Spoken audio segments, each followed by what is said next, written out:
This is Barbara, the deaconess of the church. She is here to retrieve the holy lyre de Hamil. May the animal Archon protect you.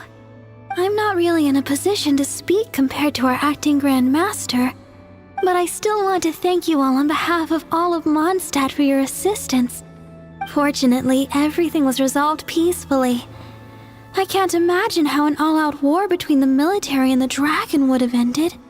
Now the Fatui have no choice but to keep their mouths shut. They must be annoyed that things didn't turn out as planned for them. This time, they even lost their best excuse to pressure the Knights of Favonius. Diplomatically speaking, they gained nothing, and on the contrary, simply proved just how vexatious they can be.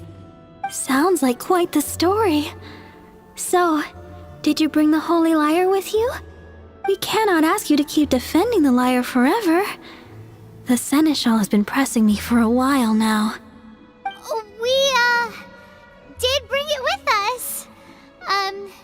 It's a little...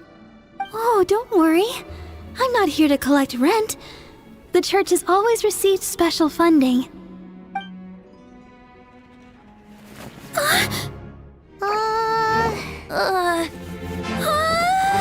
Holy Lyre! Lord Barbados! Even if I atone for these sins for the rest of my life, it would still not be enough! Oh, give it here.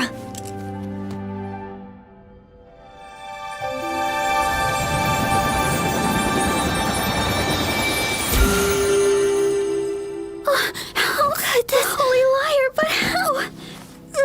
Huh? Let Paimon see! No. I don't know how you managed to fix it, but you'll never touch the lyre again!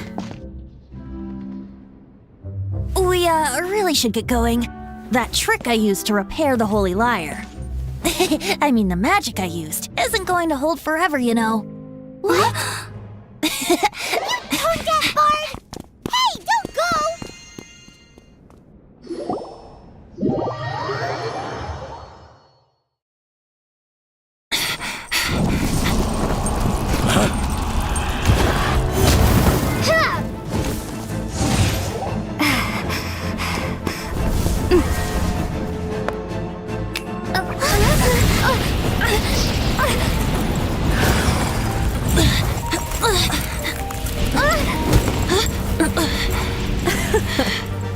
At last, Mondstadt's rodent ruler in the flesh. Scurrying through the streets looking for leftovers? Mondstadt calls this a god? Resident rodent beats invasive vermin. Don't you dare speak back to me, insolent bard. Absentee Archon of Mondstadt. How impotent you've become. That smirky wear looks out of place. Did you steal it from your master's face? Should have held your tongue.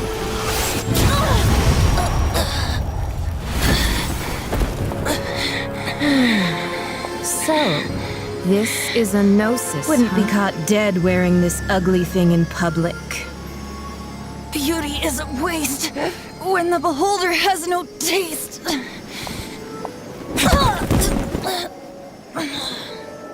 Venti!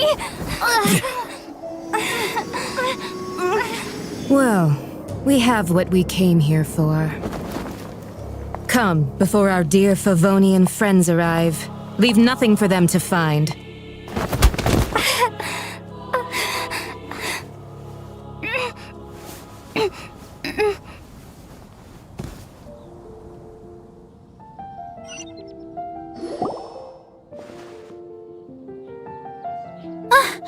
Honorary Knight, you're awake!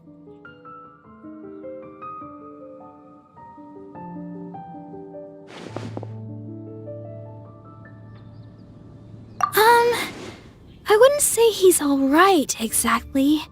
I found you lying unconscious outside the cathedral and used my elemental powers to heal you. That bard awakened first, but strangely, my healing powers had almost no effect on him. This is the first time I've encountered such a patient, but he just said it's completely normal, and then got up and left the cathedral. He left?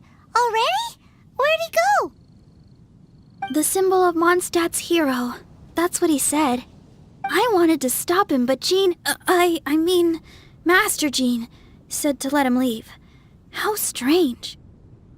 Paimon remembers Venti healing under that tree before. It's probably due to the connection between Windrise and the Animal Archon. Master Jean has figured it out as well, but we can't tell Barbara.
If you ever want to trade tactics, I'm always ready.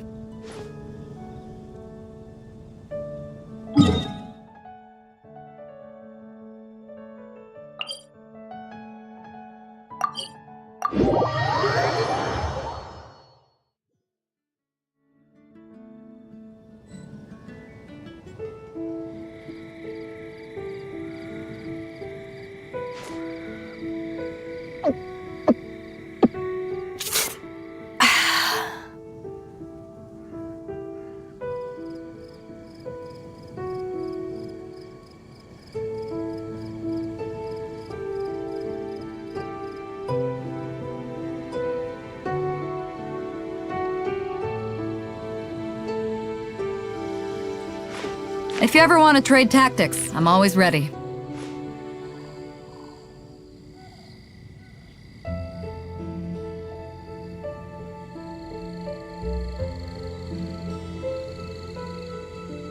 It's hard to remain on dry land for so long. I never quite seem to get my land legs back.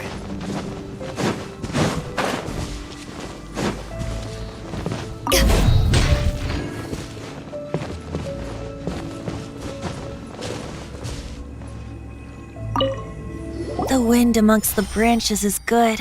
I love the way it smells. I said the exact same thing last time. Why do I only say these things when I'm down on my luck? So you noticed.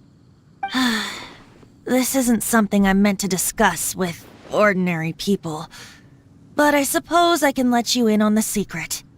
As you know, visions are external magical foci that only a small minority of people possess. They use these visions to channel elemental power. In truth, every wielder of a vision is one who can attain godhood and ascend to Celestia. We call such people allogenes. Allogenes? Paimon's never heard of them before. That's because this is a secret that only Archons are privy to. We don't need primitive tools like visions. Instead, each Archon has an internal magical focus that resonates directly with Celestia itself, known as a gnosis. It's just a glowing glass ball I carry around to avoid suspicion. So who was that nasty woman who sent Paimon flying and stole your gnosis? Her name is Signora, number 8 of the Harbingers. She and the rest of the Harbingers have been given godlike executive authority by the Tsaritsa of Snezhnaya, and with it, strength surpassing that of other mortals. The Tsaritsa of Snezhnaya? Isn't that... Indeed. She is one of the 7. The Tsaritsa who reigns from the Zepelyarny Palace, and the one person that the Fatui Harbingers all answer to. The 7 don't always get along well, but still. I never thought that she would plot to steal another Archon's Gnosis. How should I put this? 500 years ago, I knew her well, but I can't say the same is true now. You see, a certain catastrophe happened 500 years ago, and after that, she cut off all ties with me. But we can save discussion of the Cryo Archon and the Fatui for another day. If you seek the rest of the 7, many difficulties lie ahead of you still. You should head for Mondstadt's neighboring nation of Liyue. The Geo Archon who reigns there, unlike me, administrates his entire region personally. He only descends once every year to give his divine predictions, which set the direction for Liyue for the rest of that year. Even so, it sounds like he works much harder than a certain someone, In any case, this year's Rite of Descension is soon to begin. If you miss it, you'll just have to wait another year. What? Oh, why didn't you tell us before? Well, then bye! We're going! One moment, Windborn Outlander.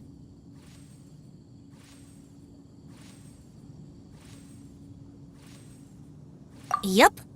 Traveler, as you set off on your journey once again, you must remember that the journey itself has meaning. The birds of Tevat, the songs in the cities, the Tsaritsa, her Fatui and the monsters, they are all part of your journey. The destination is not everything. So before you reach the end, keep your eyes open. Use the chance to take in the world around you. Great. So, that's that for the Animo Archon's admonishments. Back to Venti time.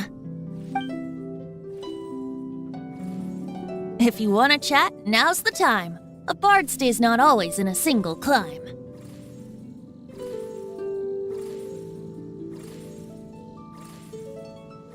Up till the end, Dvalin remembered his duty as one of the 4 winds. As such, I don't intend to forcibly strip him of that duty and force my ideals of freedom onto him. I just hope that Dvalin will be able to choose for himself and understand what freedom is. Before I became an Archon, I too was taught the meaning of freedom in this way by a friend. If you want to chat, now's the time. A Barkaya shared some new intelligence, you say? Oh, I see. So, the Abyss Order has a prince who orchestrated the plan to corrupt Dvalin? They were probably trying to turn Dvalin into a weapon of war for the Abyss. But that said, I have never heard of any such prince of the Abyss Order. I think so too. Apparently. But how does a prince come out of nowhere and take command over the entire Abyss Order? If you want to chat, now's the time. A bard That Fatui lady didn't hang around, did she? She just grabbed your gnosis and left? She wanted to avoid any eyewitnesses from the Knights of Favonius. The slightest slip-up here would have destroyed the Fatui's diplomatic relations with the Knights. So they're just gonna keep acting like Mondstadt's allies as if nothing happened? If only the 7 nations had banded together against the Abyss Order in the first place. The Fatui possess the strongest military among the 7 nations, yet they've used it to steal the Holy Lyre, covet the power of gods, and use Dvalin as a bargaining chip against the Knights. Speaking of the lyre, didn't Diluc say something like this before? He said that the Fatui could only run amok across the 7 nations and threaten the Knights because of the Harbingers. Yes. As I said earlier, the Cryo Archon has given them authority and strength beyond that of other mortals. The Tsaritsa... I haven't seen her in 500 years. What is she thinking? What's her plan? Whatever the answer is, I have a feeling it's only going to make your search for the seven all the more difficult. If you want to chat, now's the time. A bard stays not always in a single club. As I said before, vision wielders are known as allogenes and may ascend to Celestia. A gnosis is a higher-order nexus of elemental manipulation and is emblematic of an Archon's status as one of the seven. But as for which of the seven took your brother, I'm sorry, I don't know. Wait, as one of the seven, I'm not clear of suspicion yet either, am I? We're a great team indeed. Say, once you find your brother, how would you like to become one of the new Four Winds? You don't seem too into it. Hey, Tone Deaf Bard! If being one of the Four Winds means free food, you can consider Paimon. If you want to chat, now's the time. A bard stays not always in a single climb. Well then, best be off to Liyue. If the dissension ritual you failed to tally, then another year you must dally.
If you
Cold beer after a hard day's work. Nothing like it.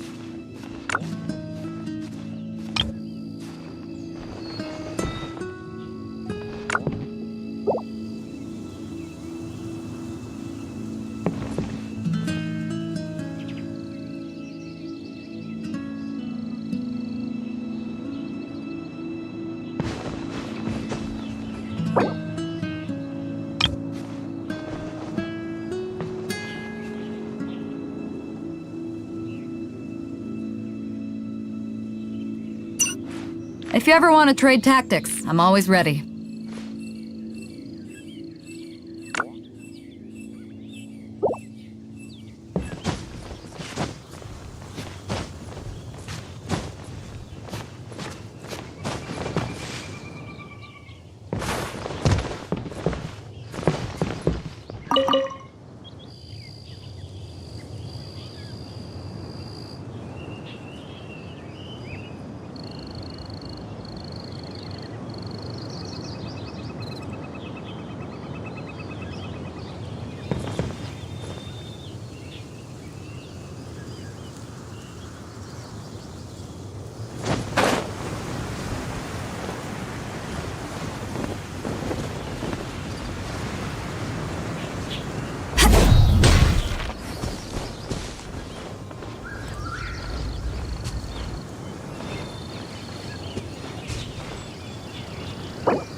It's hard to remain on dry land for so long. Never quite seem to get my land legs back.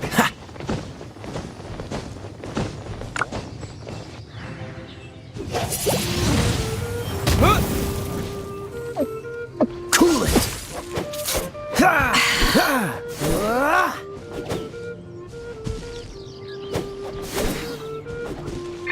Freeze!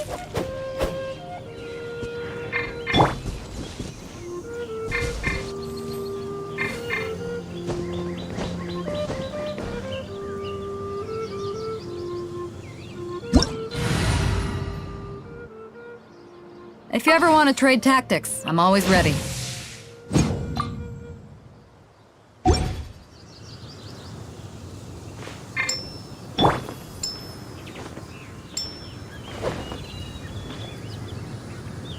Silence!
It's hard to remain on dry land for so long. Never quite seem to get my land legs back.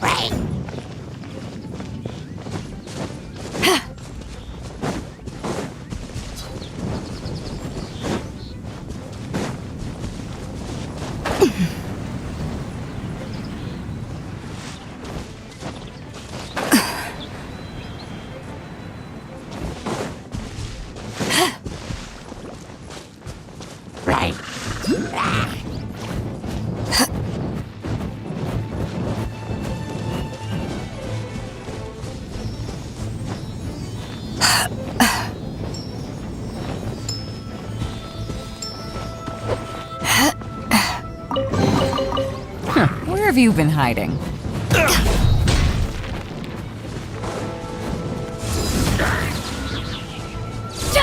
Dodge this! Ah!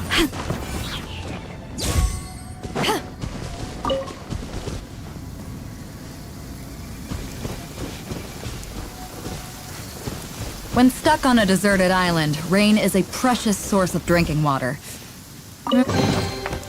Nice. I'm starting to lose count.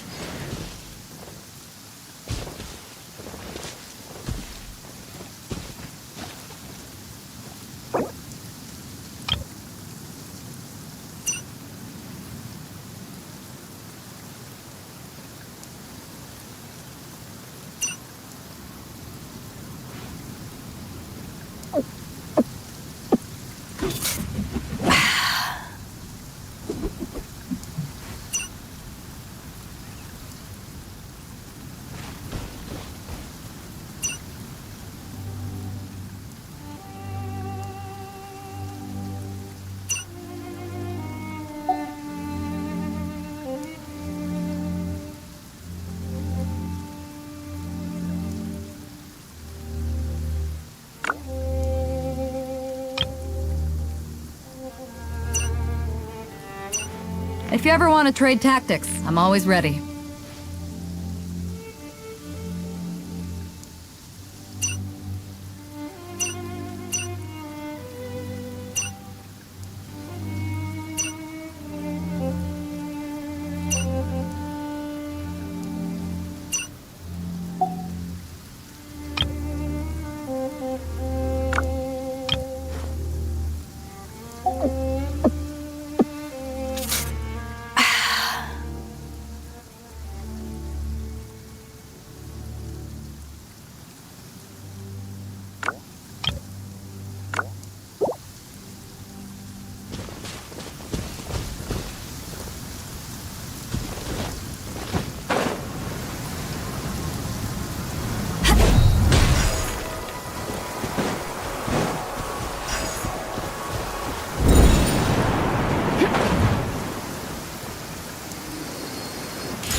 If you ever want to trade tactics, I'm always ready.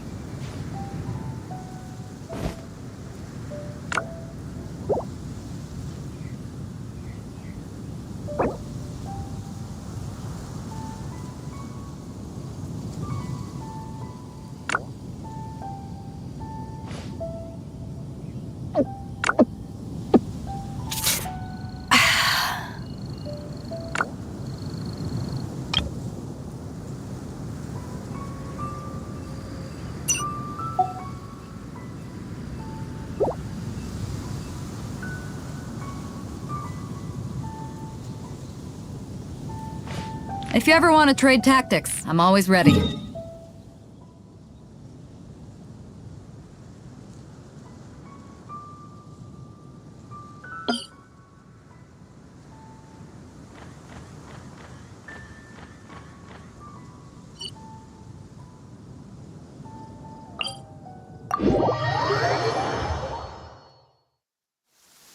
When stuck on a deserted island, rain is a precious source of drinking water.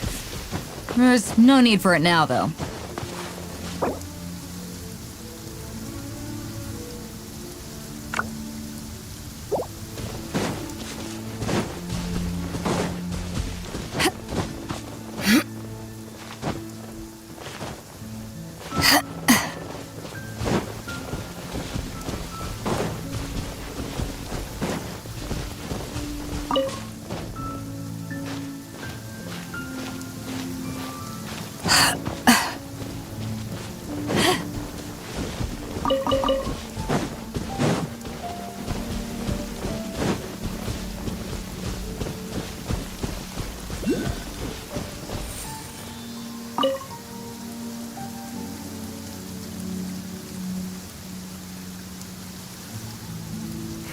I feel like there's something I forgot to do.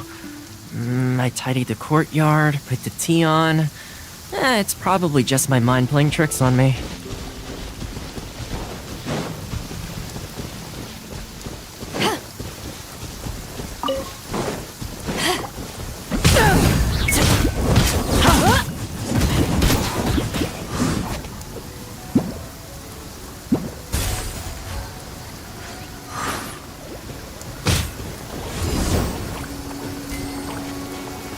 Don't get too close! Freeze!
Where have you been hiding?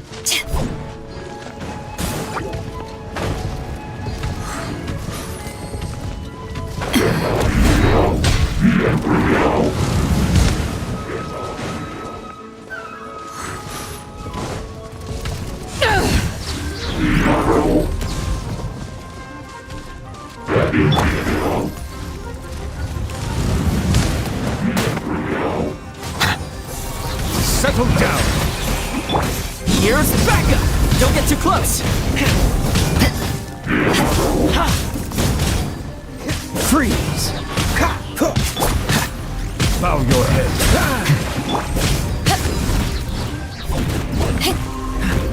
What's the hurry? Dodge this! Ow, ow, ow! Freeze! Settle down!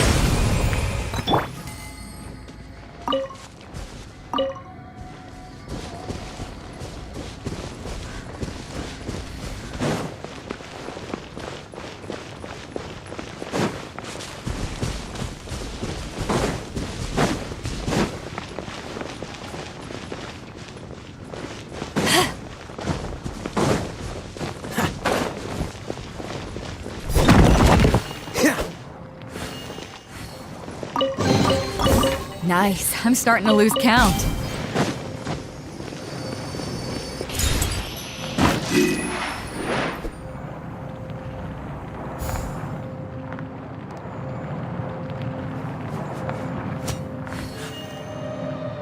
Check this out!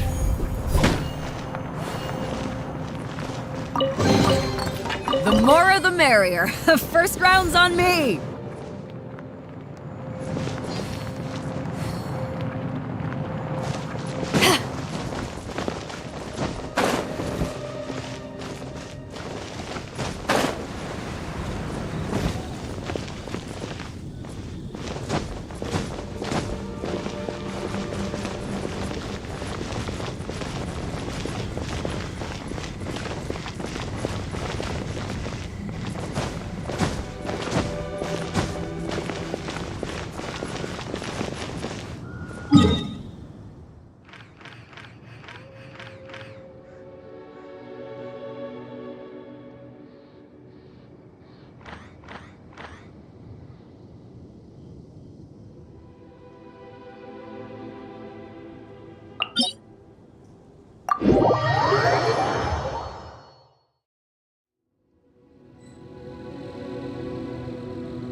The more the merrier. First round's on me.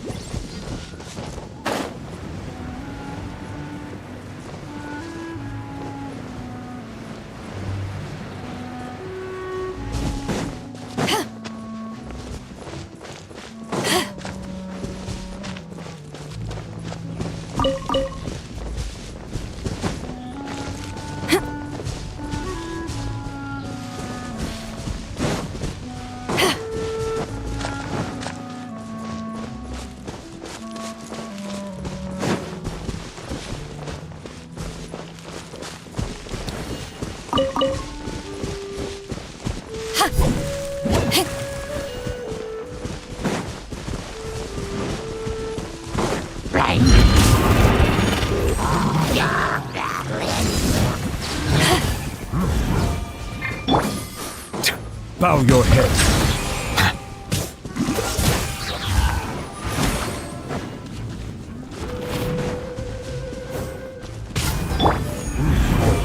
Cool it! Ah! Supporting fire!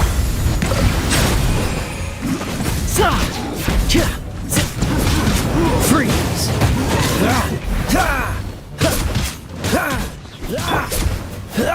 Cool it!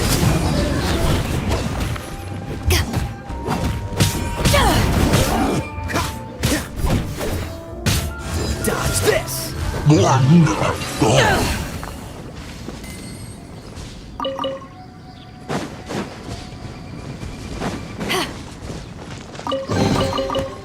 Where have you been hiding?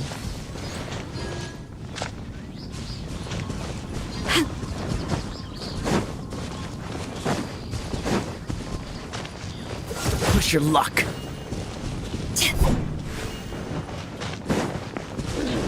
Cool it!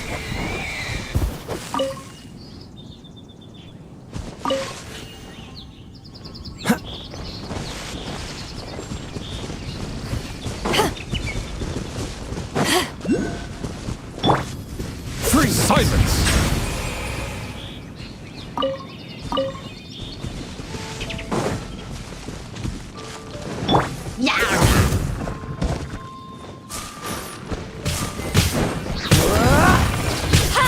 Dodge this! The more the merrier. First round's on me!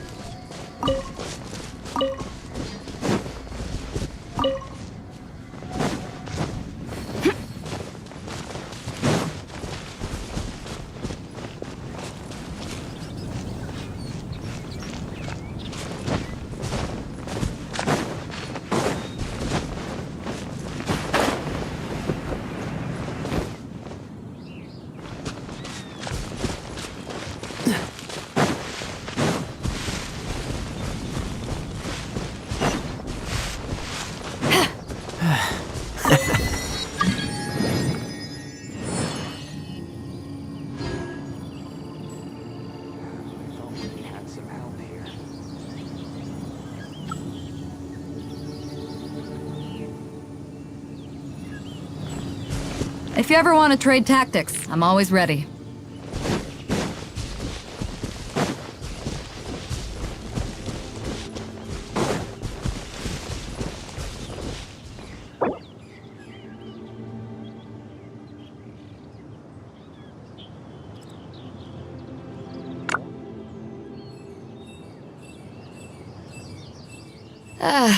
Cold beer after a hard day's work. Nothing like it.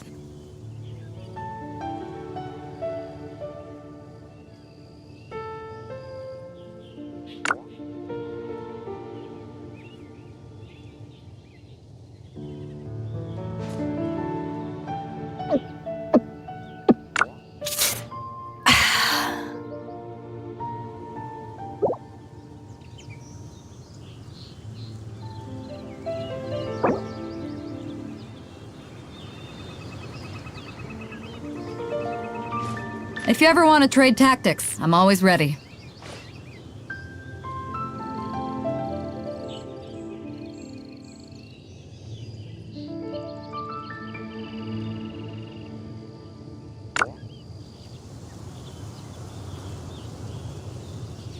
It's hard to remain on dry land for so long. Could never quite seem to get my land legs back.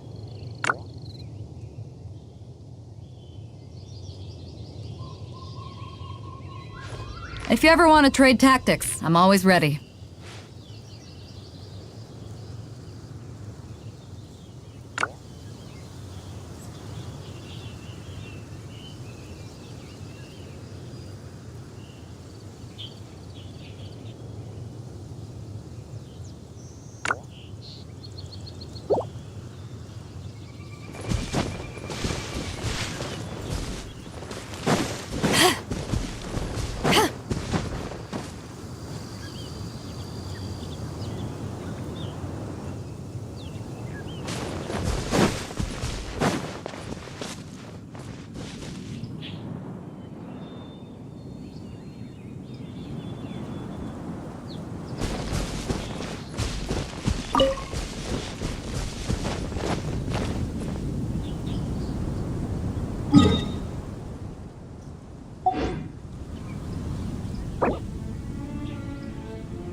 If you ever want to trade tactics, I'm always ready.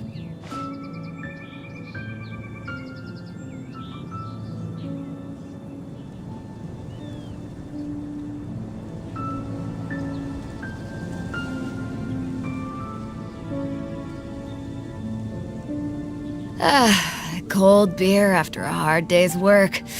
Nothing like it.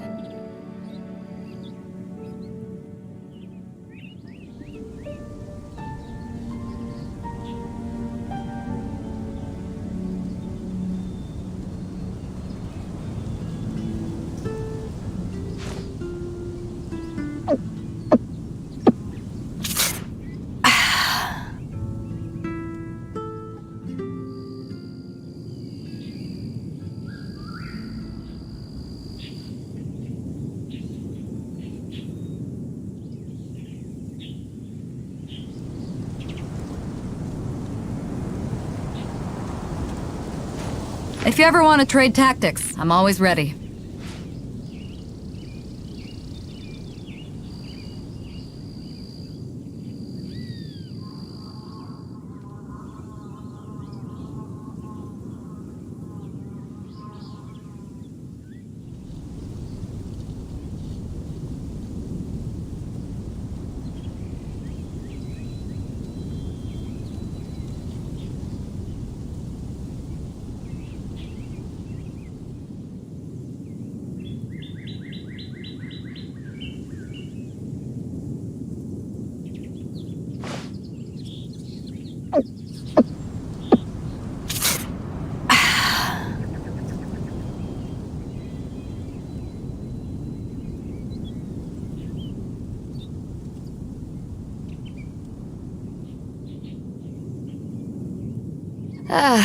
Cold beer after a hard day's work.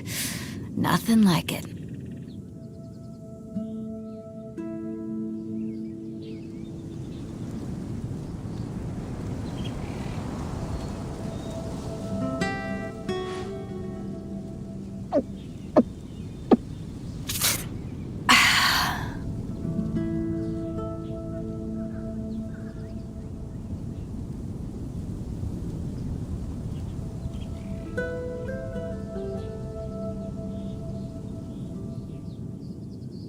It's hard to remain on dry land for so long. Can never quite seem to get my land legs back.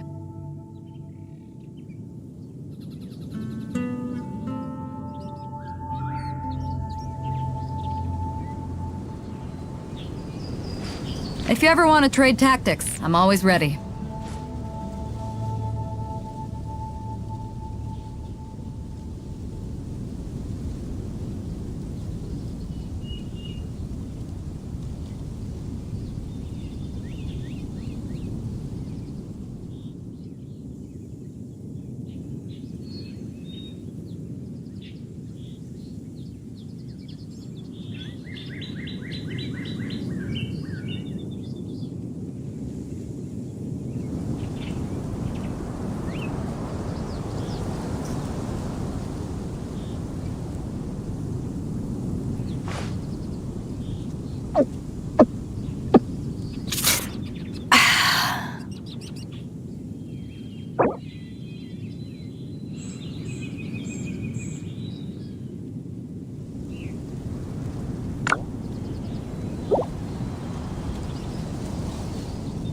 It's hard to remain on dry land for so long. Can never quite seem to get my land legs back.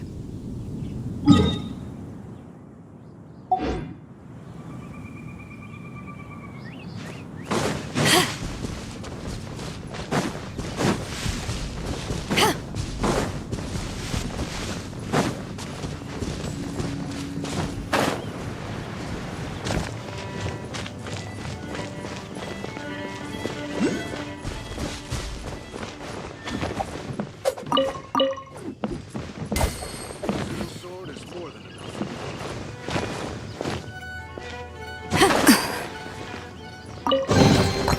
The more the merrier. First round's on me!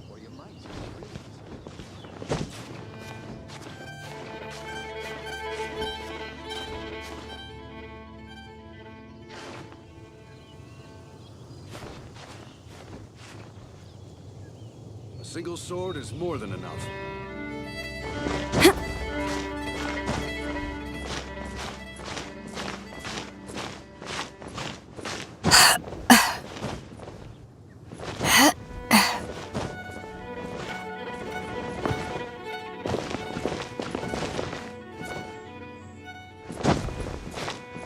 Sword is more than enough.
If you ever want to trade tactics, I'm always ready.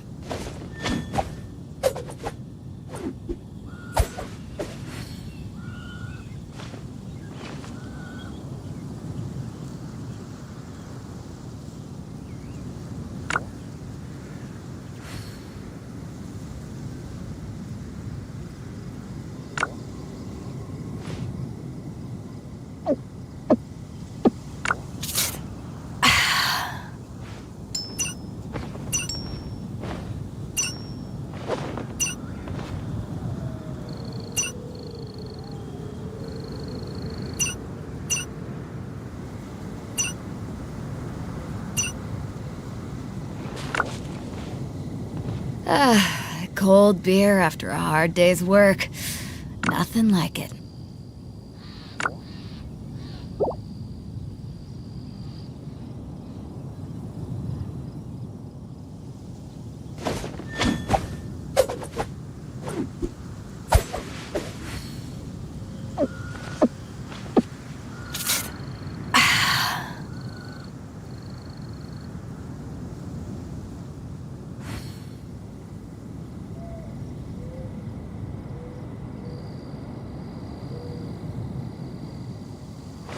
If you ever want to trade tactics, I'm always ready.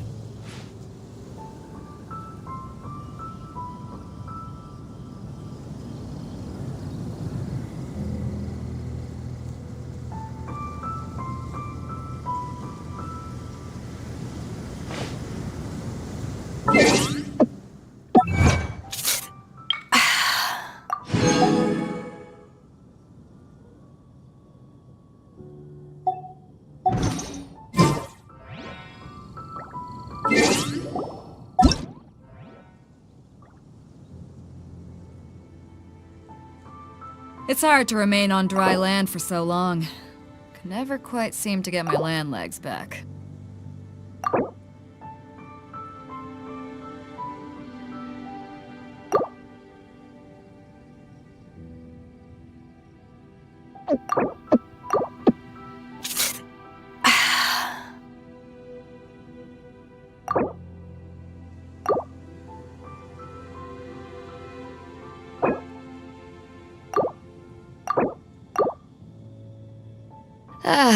Cold beer after a hard day's work. Nothing like it.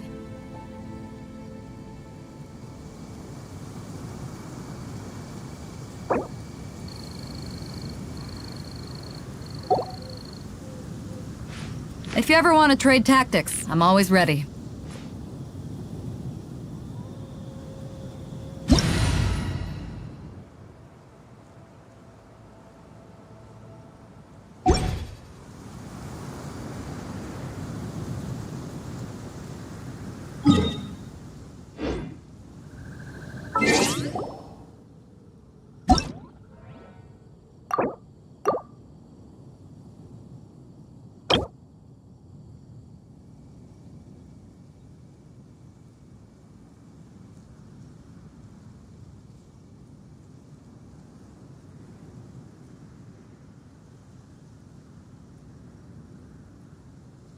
If you ever want to trade tactics, I'm always ready.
You gotta try Dawn Wine.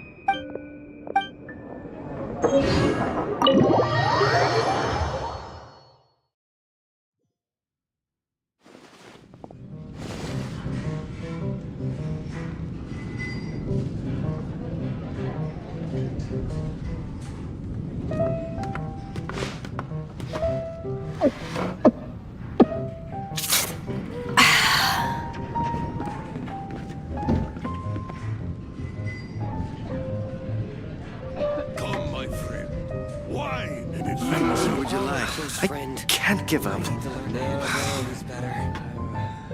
Another. Cold beer after a hard day's work. Nothing like it.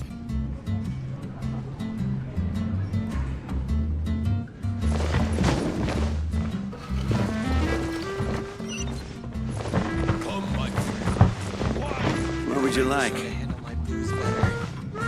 Even if you are a close friend. So, you've got a taste for adventure too, huh? I must say, the patrons have been in a bit of a buzz lately. Though the topic on everyone's lips is more of an urban legend than actual news. Even minding my own business, I still end up hearing all about it. Uh-oh. It's not one of those scary urban legends, is it? If so, Paimon needs to take a deep breath first. It's not a particularly scary story, no. At least, not for most people. It's the tale of the Dark Knight Hero.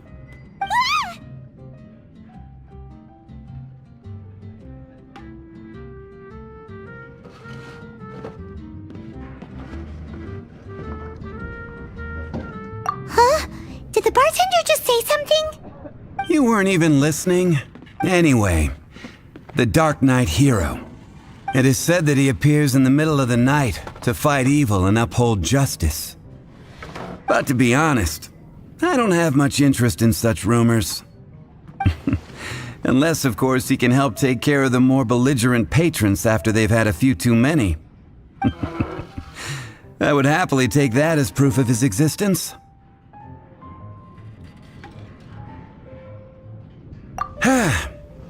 I doubt anyone knows but him. Maybe he enjoys being a man of mystery. After all, it's a good way to get the ladies' attention. Any guy in the tavern could tell you that.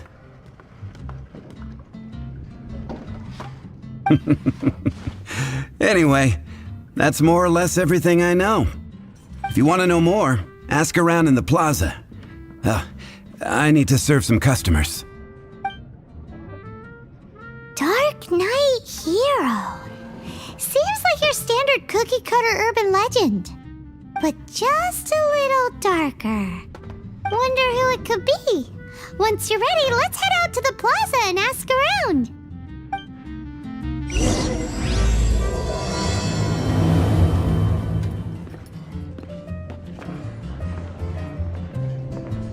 I can't give up.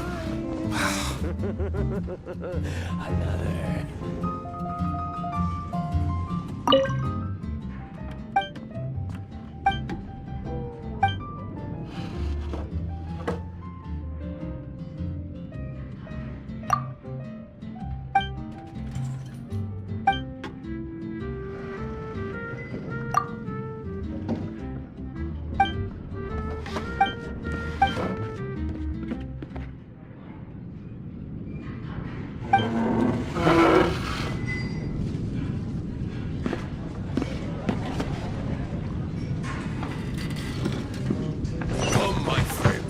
Wine and adventure. Even if you are a close friend.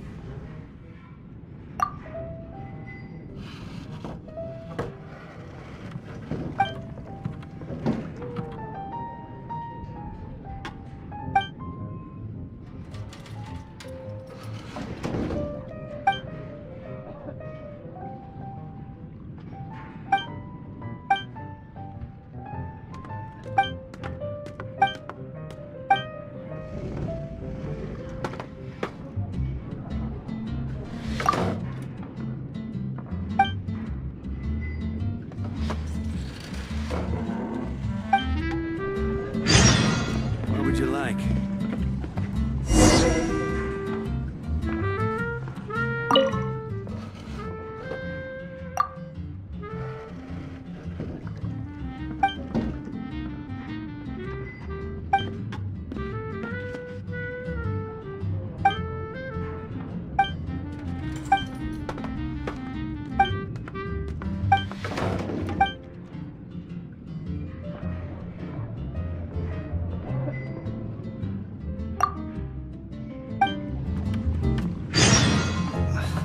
Can't give up.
is known for its views.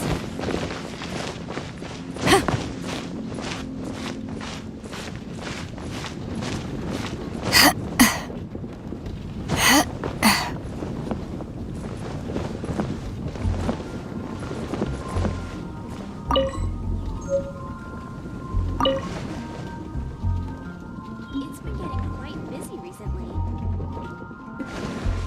You're also here for Mondstadt's home. Fountain. And a radish veggie soup.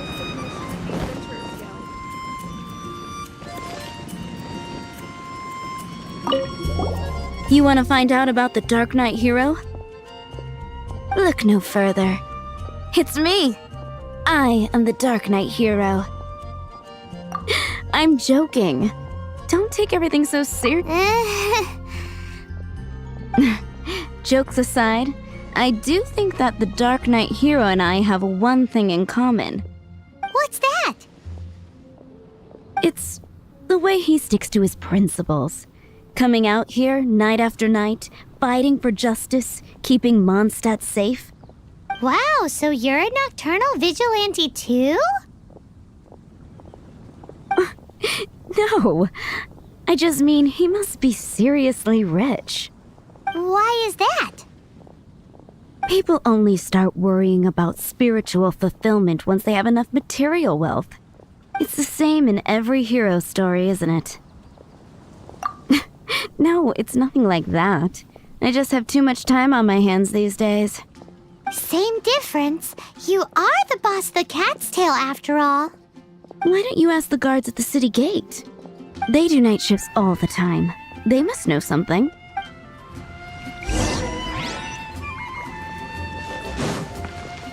Haven't you heard? There's a strange wanderer in your group.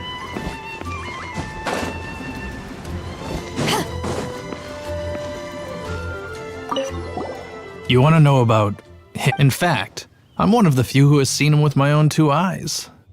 Great! This is the guy we need to talk to. So, just who is the Dark Knight hero? Whoa, slow down. Let me start from the beginning. Well, I was patrolling one night when suddenly I heard something. I rushed over to check it out. I saw a gang of suspicious-looking fellows who looked like they were up to no good.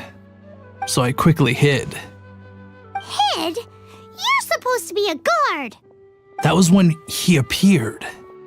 He was dressed in black from head to toe, perfectly hidden in the night. The way he crept up on those bad guys must have felt like a living nightmare. Wow. Guess what I did next?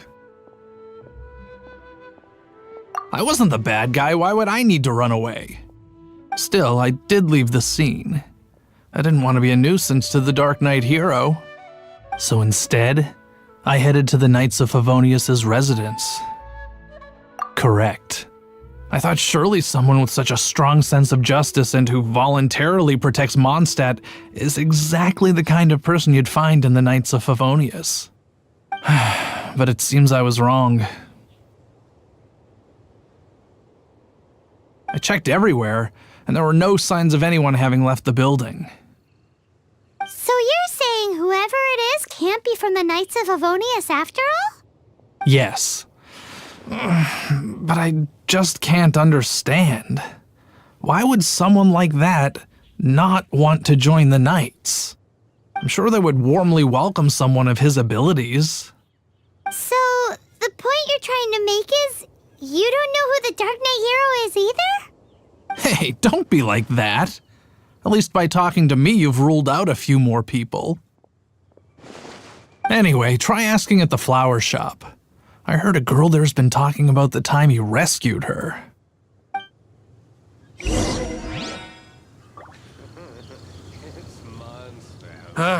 Finding someone to chat to would be better than just standing around. Mondstadt welcomes you. Mondstadt welcomes you.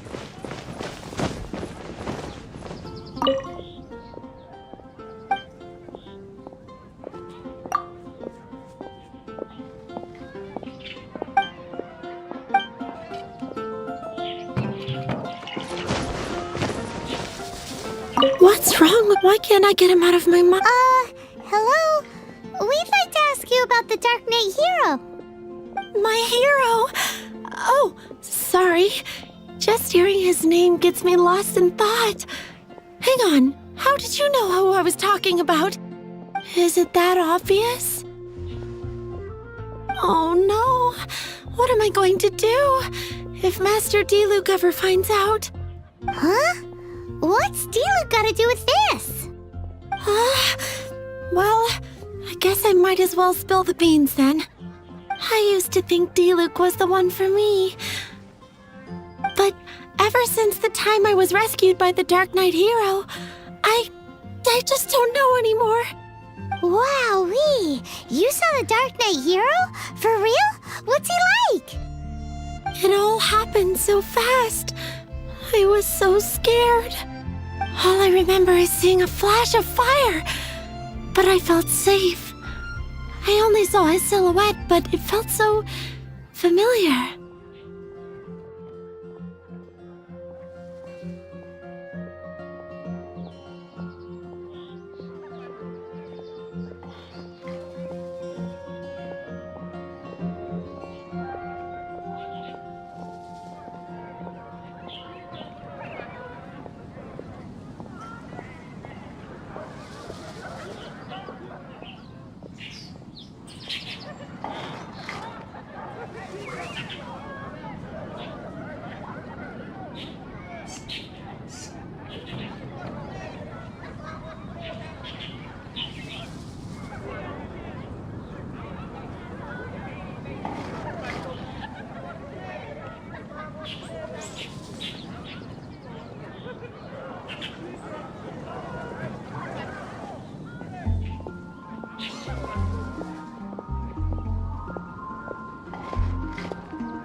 That I really do not know. Perhaps it was fate? You know, when you meet someone and it feels like you've known them your whole life. Okay then. Well, thanks for the intel, Donna. See you around. So, based on what we know so far, all we need to do is find a wealthy, vision-wielding vigilante who's not one of the knights. Nope, still no idea. But we already asked so many people. Guess we gotta see for ourselves. Let's take a look around the city at nighttime. If we're lucky, we just might bump into him.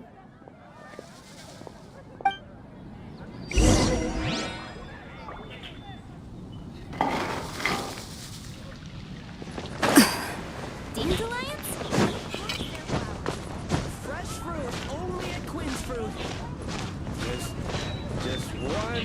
Give me a better price. Welcome to Mom's Nest.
It's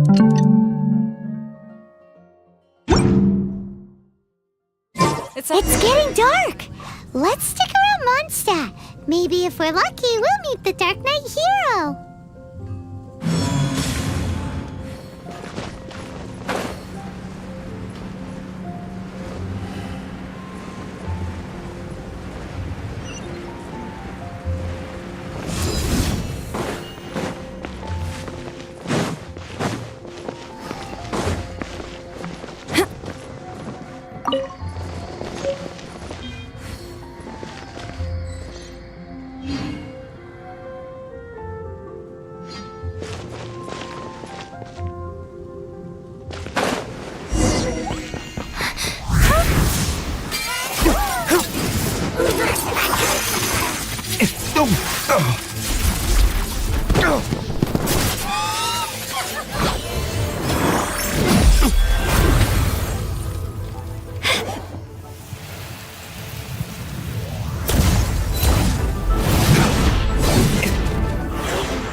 The Dark Knight hero is Master Diluc?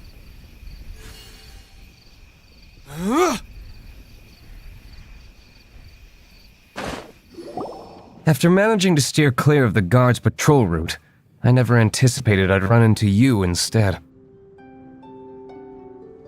Dark Knight hero? Sounds awfully derivative to me. Please tell me you didn't come up with that. How is this the first you've heard of the name? Every man in his... I do not concern myself with idle chatter. Though, I suppose I may take the idleness of others as a sign that peace prevails. Huzzah! The great mystery of the Dark Knight hero of Mondstadt! We solved it!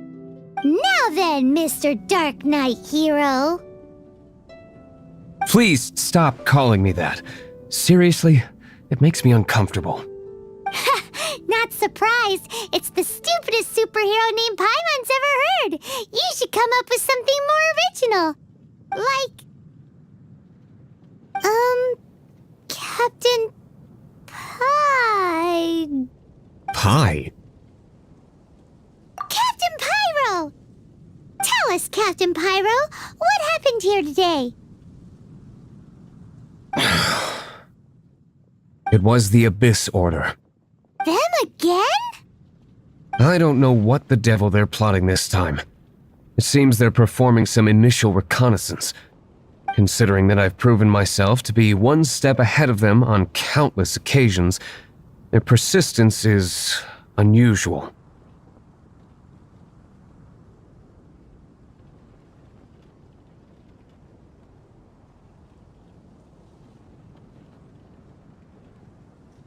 I assume so, unless you're aware of any other Dark Knight heroes around these parts. The Knights are, for the most part, an utterly incompetent bunch. I cannot trust them to take this matter over. What's past is past. I would prefer not to discuss it. Well, I hope this conversation has been of service to you. Because I would like to ask for a favor in return. Oh? What is it, Master Diluc? Your wish is our command! You must keep my identity a secret. Above all, it is crucial that you do not let the Knights of Favonius know I am connected to any of this.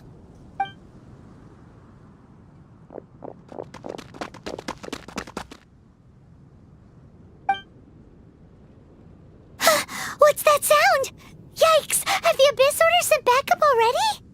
They appear to just be small-timers. You should have no trouble dealing with them.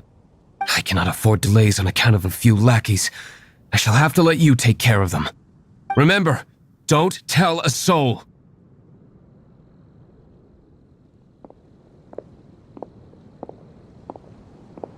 Hey! You're just gonna leave us like this?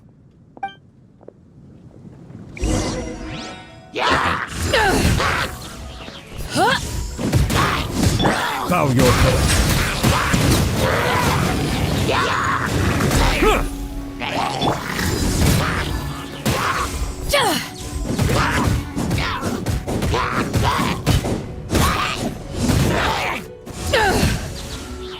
Settle down.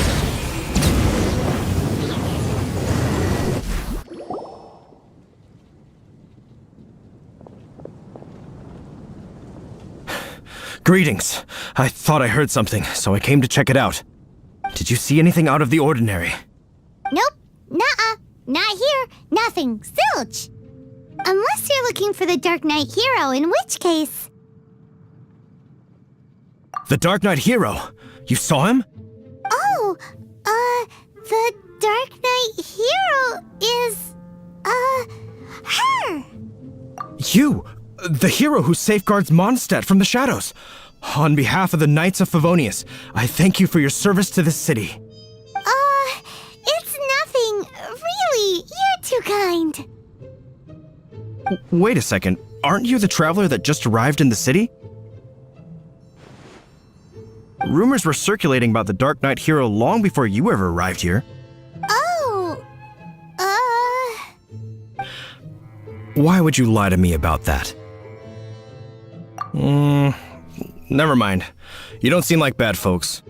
But I do hope you will visit the Knights of Favonius soon, where we can discuss the Dark Knight hero situation in more detail. Some things are best not discussed in public. Duty calls. I must be going. Stay safe, traveler.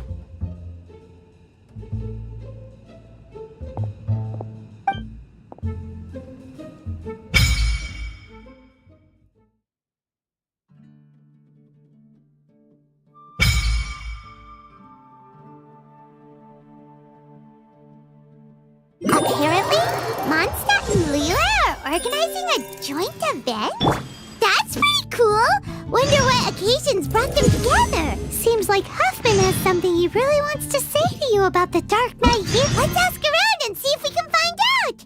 Now, we just need a major transport hub where lots of travel...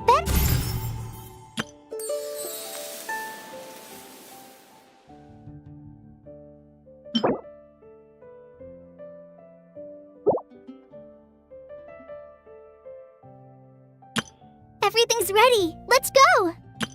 Hello, nice to meet you. My name is Xiangling. I'm a chef from Liyue. My favorite place is...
Cold beer. Once, there was a glorious kingdom established among the heavens.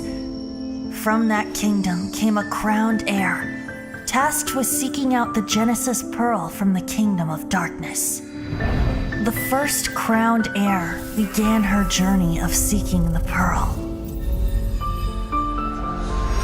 But she was deceived, and the memory of her noble origins faded. She now believed that she was the queen of the kingdom of darkness. But take heart. A second crowned heir had already taken up the path where the first had stumbled. This is the story of your journey, of your tale to be told.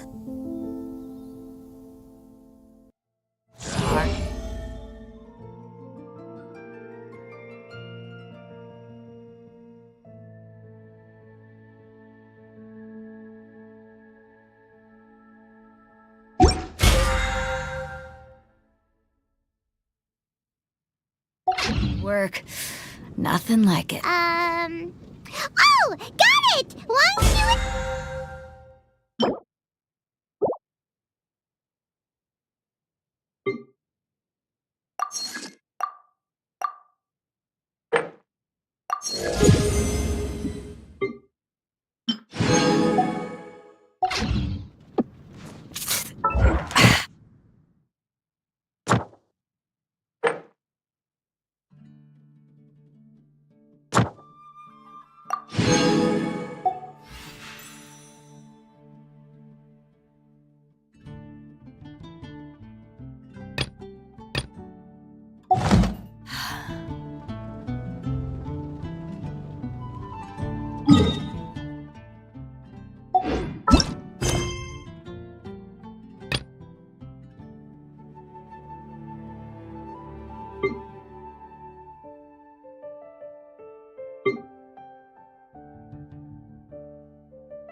I'll race you there. Get ready for the gliding champion of Mondstadt.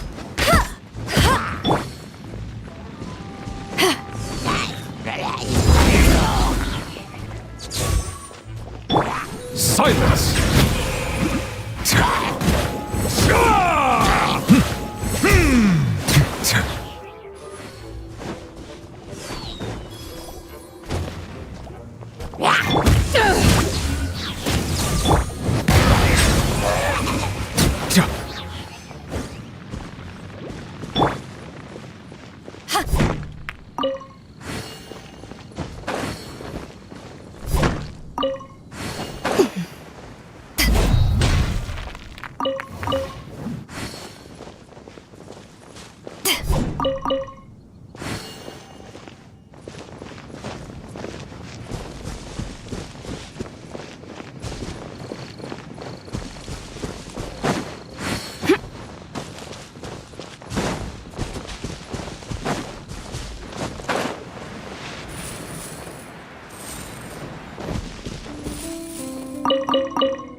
Settle down!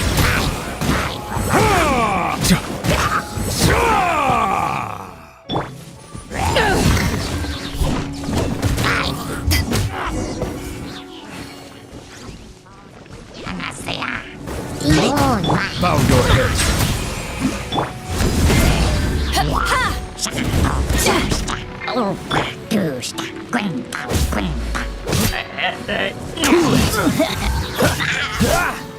What's the hurry?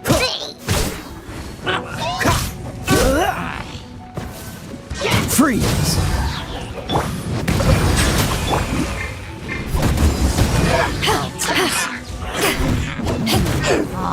Cool it! Settle down!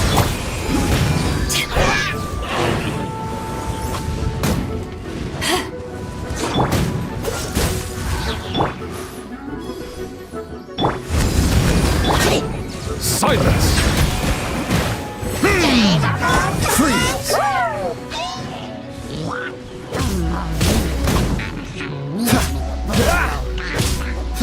Cool it! Settle down!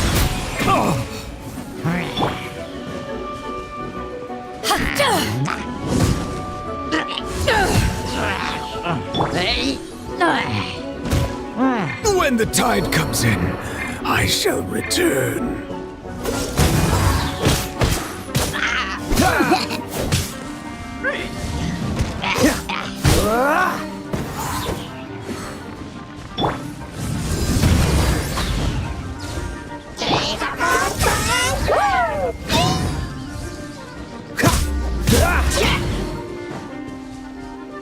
What's the hurry?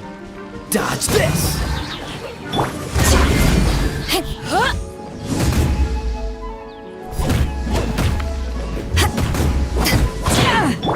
Cool it!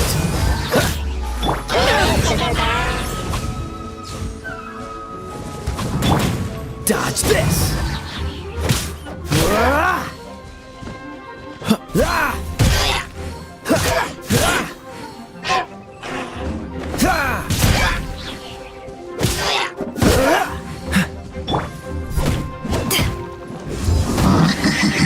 Freeze! Don't push your luck!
Cryo is always far more effective in the rain. This is going to get interesting.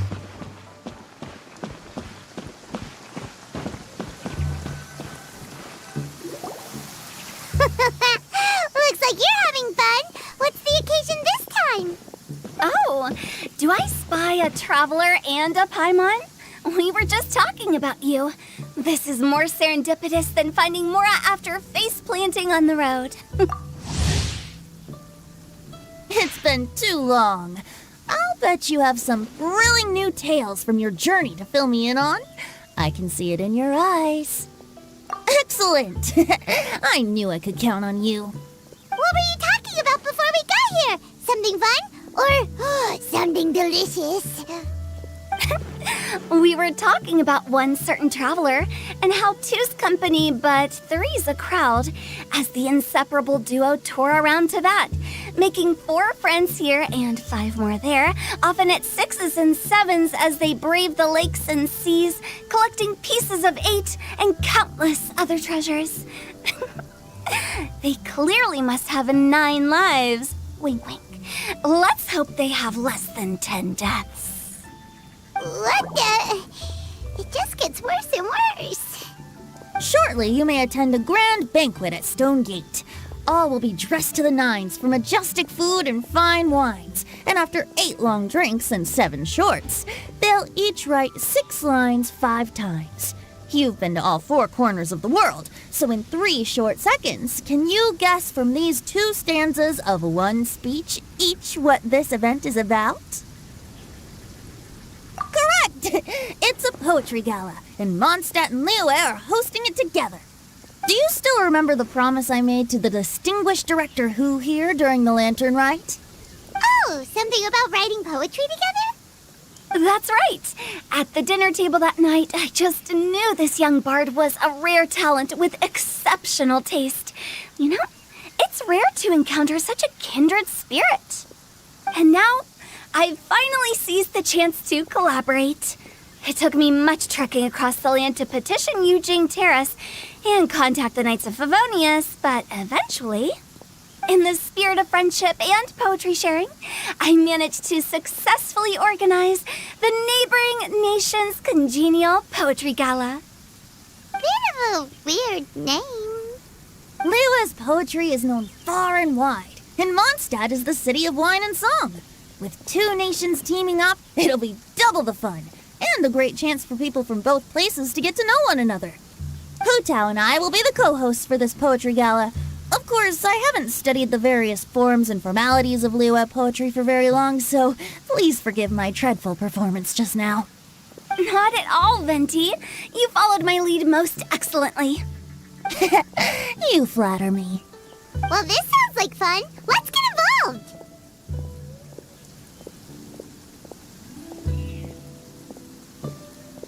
Oh, Paimon, sure you'll be amazing. Remember that time in Liyue when Paimon gave you the first half of a couplet? Wind rises, winds never churn. You came up with the second half right away.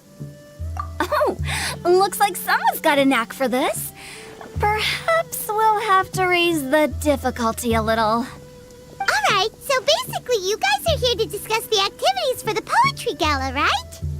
Oh, looks like little Paimon's brain has gained a wrinkle or 2. You guessed it so effortlessly, but you still guessed it wrong.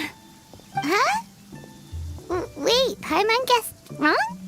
We came here hoping to invite a special guest. I already told you, I'm not going.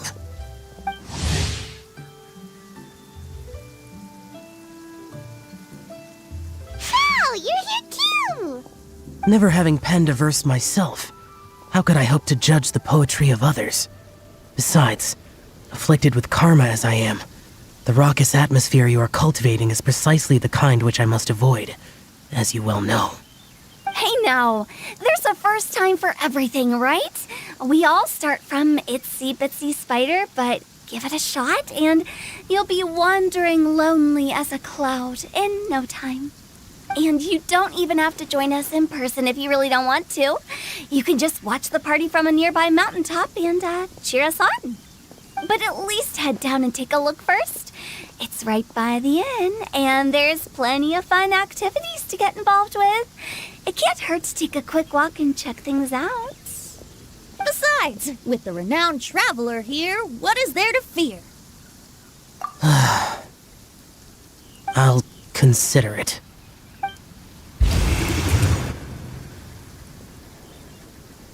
It's nearly time. Why don't you all head to the venue and take a look around? Quite a few of your friends should have arrived by now. Yes, that's right. Venti and I still need to discuss the poem for the opening ceremony. So, we'll catch up with you later. Plus, our Adeptus friend might need a bit more convincing. We'll see if we can coax him down. Gotcha! We'll be on our way then!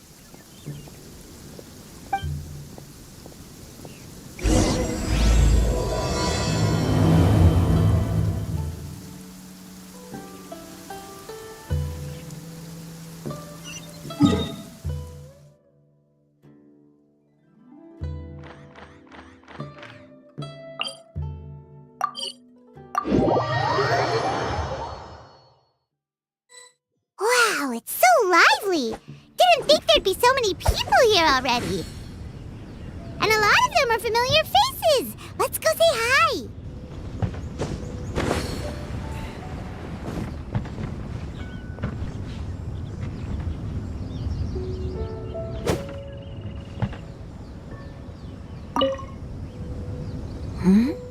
Well, look who's here.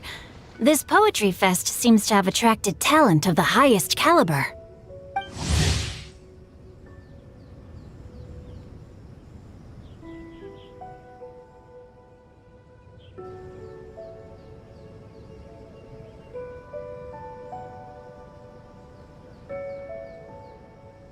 Hey, Shincho and Chanyu are here too. I was actually heading into the mountains to train, but he accosted me on the way and dragged me here.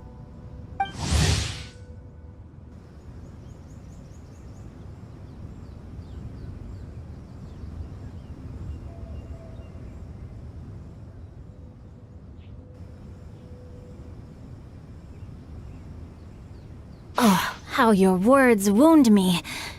Is it not the responsibility of an exorcist of Liyue to ensure that this celebration of friendship between our two nations stays free of evil spirits? Besides, this is an excellent opportunity to meet heroes who have come from far and wide. Surely, you must be curious as to how that heroine of Mondstadt was able to lift such heavy objects like they were but a feather. Are you talking about Noelle? Yeah, she's super strong. Oh? Well, since you are so well acquainted, could we trouble you to introduce us later? Okay, fine.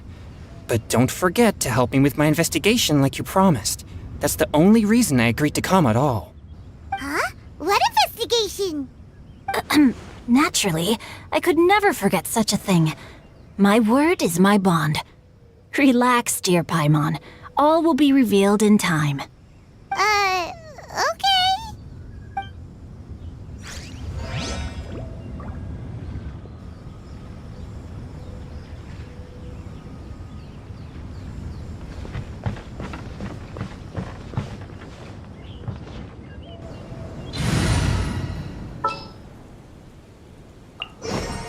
There's still a long road ahead.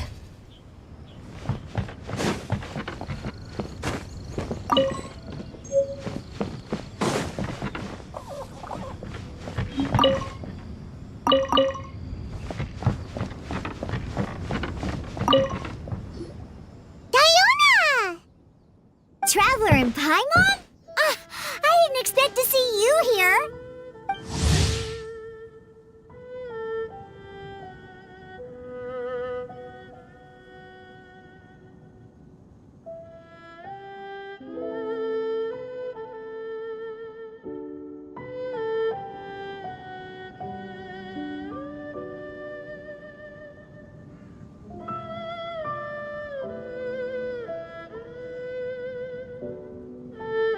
Are you here to mix drinks? That's right. I was specially asked to attend this event on behalf of the Cat's Tail, and I'm also here as a mixologist representing the Mondstadt wine industry. You're representing Mondstadt's wine industry? Oh, you must be hating every minute of it. Of course I hate it, but it's also a perfect chance to destroy the reputation of Mondstadt's wine business once and for all. Opportunities like this don't come around every day, you know. Huh? How do you figure that? All I need to do is add some gross ingredients to the drinks, and I can create the most disgusting concoctions imaginable. Nobody will ever buy wine from Mondstadt again. Paimon thinks you'll end up getting the opposite result. Just you wait! I ain't about to mess this up. Are you gonna write some poetry with us too? Poetry? I've heard plenty of bards sing in the tavern before, but I've never tried writing any myself. You should join in! It'll be fun! Fine, if I have time.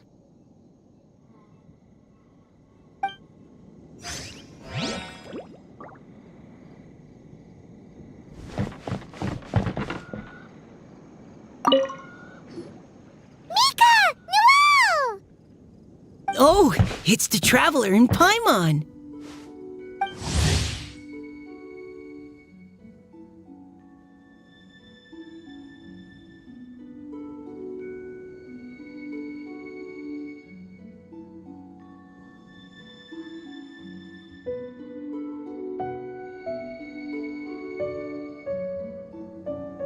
Are you here for the neighboring nation's congenial poetry gala as well?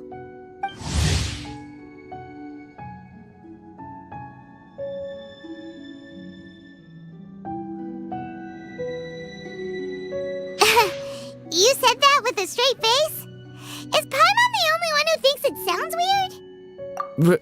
Representatives? No. Nothing fancy like that. We were sent here by the Knights of Favonius to help maintain order and set up the venue. But I didn't really do anything useful so far. Noelle brought all these tables and chairs here from Mondstadt by herself. She's a true knight. Oh, no, that's just not true. Your efforts were indispensable. You selected the venue, drew up the layout, and so on. Also, you're the true knight here. I'm still in training. If anything, I should be addressing you as Sir. What? No. Please don't. Just keep calling me Mika. Why does it feel like these two could keep this up all day? Anyway, Master Jane did say that as long as we keep on top of our work, we should take a look around while we're here and get involved in the poetry gala as much as we can. But I haven't written much poetry before, so I'm not sure if I'll fit in. I actually have the same concern.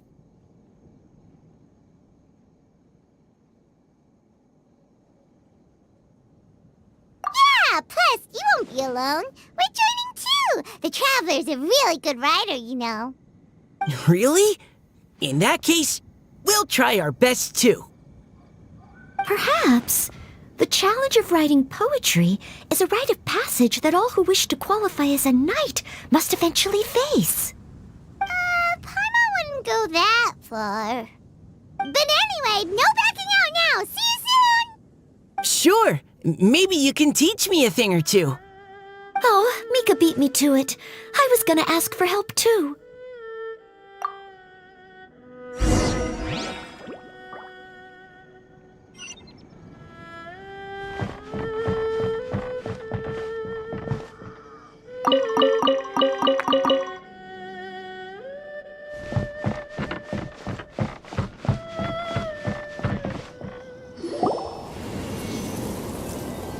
Poems and melodies wandering the wind, wafting to pastures beyond their home.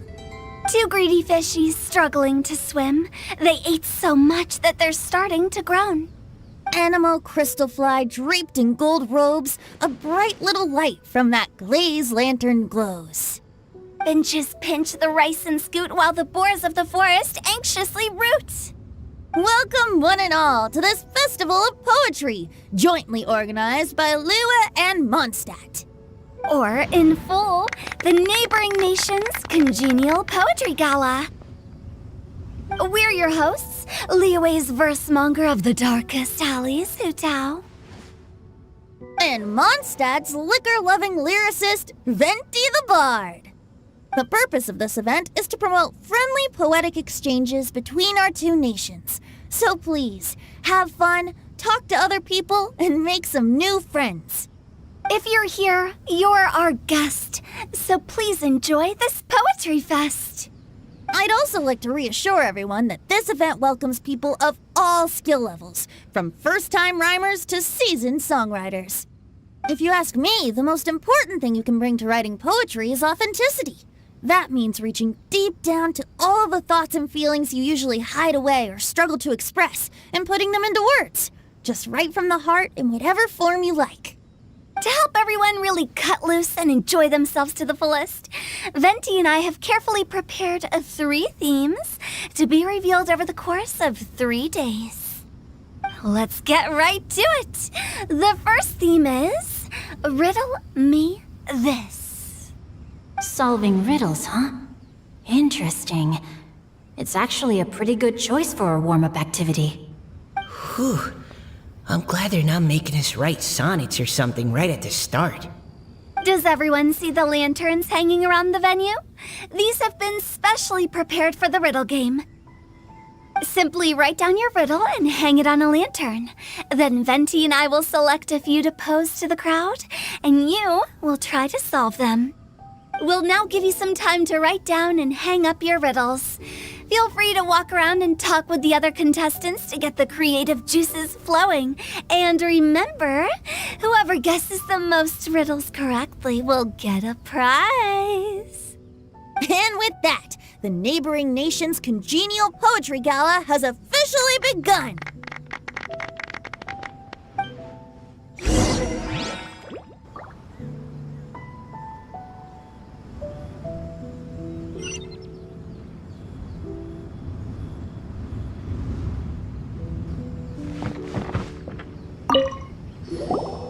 Oh, let's see what's on this lantern. A tender sigh for home, how far the flowers roam. A visitor asks me why, for a dream beyond the sky. Okay, someone from Liyue definitely wrote this one. I just read that one too.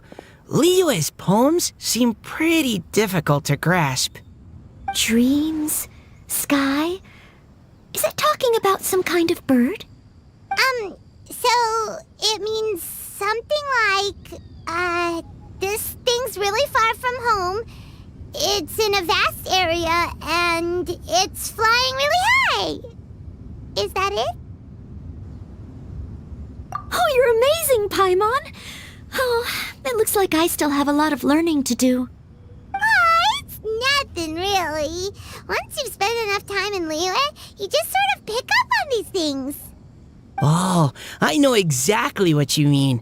Back when I was out with the Grandmaster on the expedition, I started picking up some local customs without even realizing it. But back to the riddle. We still haven't actually solved it. What could it be talking about? Something that flies high and far. Oh, that makes me think of dandelions. Oh, that makes sense. And Mondstadters believe that dandelions can carry your feelings on the wind. But maybe we're missing something? It can't be that easy. After all, it's a riddle from Liyue. What would their equivalent of the dandelion be? If there even is one. What do you think, Traveler? Great! Then we'll have one answer ready to go when the game begins. Right, just like Venti said. As long as the interpretation makes sense and reflects our perception of the poem, then perhaps there are no wrong answers. Well, no matter what the real answer is, the guessing's all a part of the fun. Let's go look at the next one. Oh yes, I want to see if there's any Mondstadt-style riddles.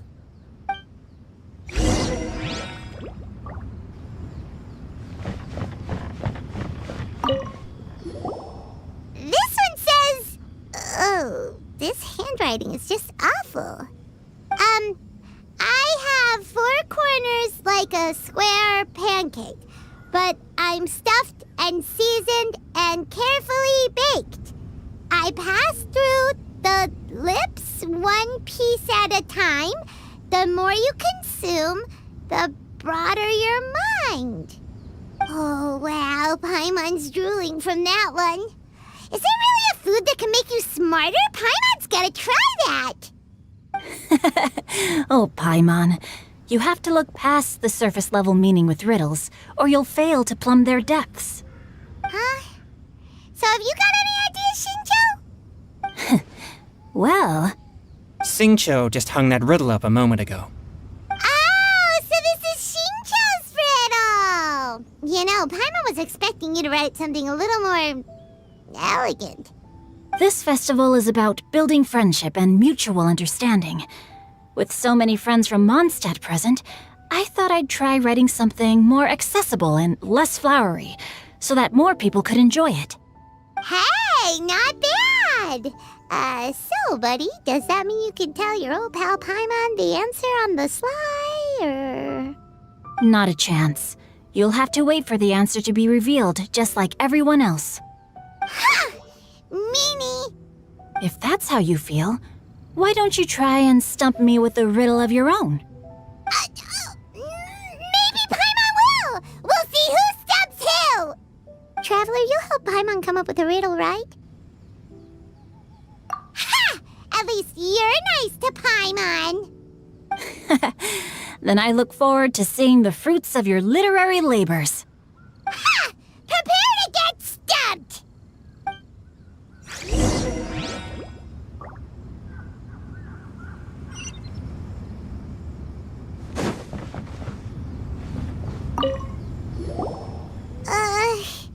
Even though Paimon said she'd write a riddle, Paimon really doesn't have any clue how. Let's start by reading a few more of other people's for inspiration. On 4 long legs my slim body sits. I eat not a bite and drink not a sip. With a passionless face I greet countless guests, whom I carry all day without needing to rest. Is this talking about some kind of animal?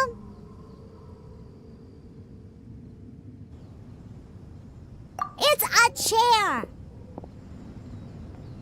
Huh? Diona, how did you guess it so quickly? Wait, were you the one who wrote it? No, of course I didn't write it. The answer just popped into my head. I'm always telling the cats in the tavern that the chairs get tired from working all the time, so they shouldn't use them to sharpen their claws. Oh, okay. So a riddle needs to have a bait and switch. Are you trying to write one? Yep, and thanks to you, Paimon's just thought of one. Maybe I should try to come up with one too. All right, Paimon's riddle is now hanging up. Diona, do you want to know the answer? Nah, no need. I don't really care about winning a prize. Oh, okay then. Well, looks like it's time to carry on with the event. We should regroup with the others. Sure, have fun.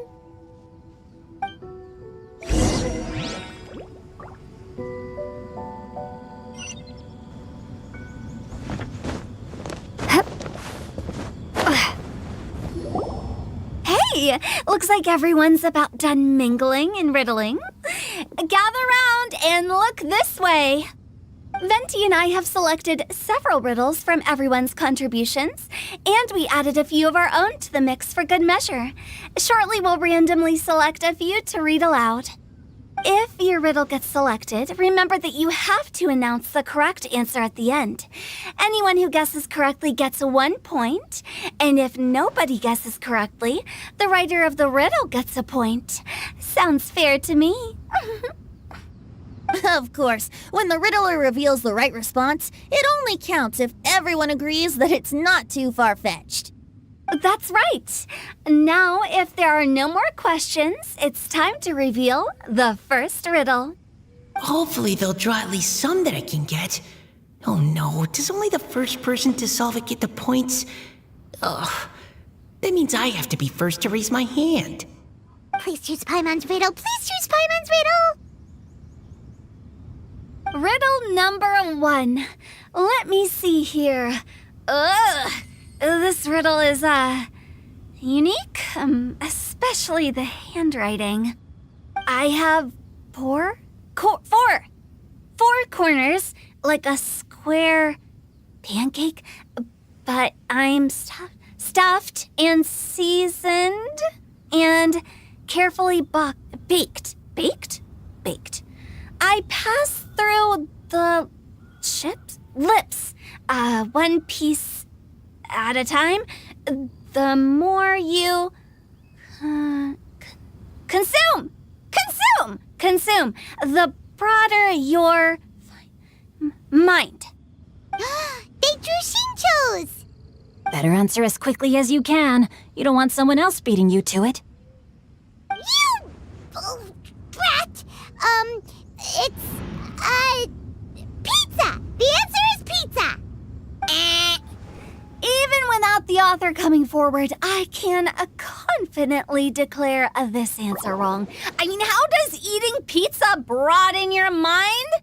And while I'm no expert in exotic dishes, if I'm not mistaken, pizza is round, is it not? Like mora meat?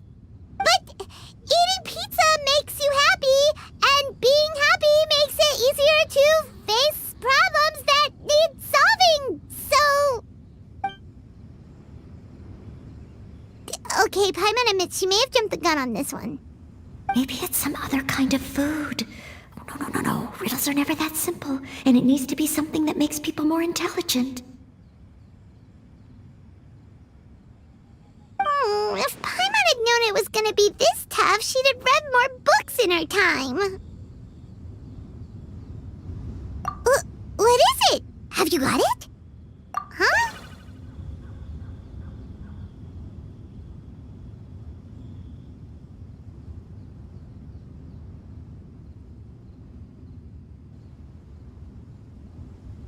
Oh, gotcha! Bucks! The answer is bucks! That was quicker than I expected. I was quite proud of that one. Oh, it appears the riddle writer has announced the answer. Okay, 1 point to Paimon. Huh? So the answer was books? Oh, how did I not get that? Come on, Nika, concentrate. We're awesome at this!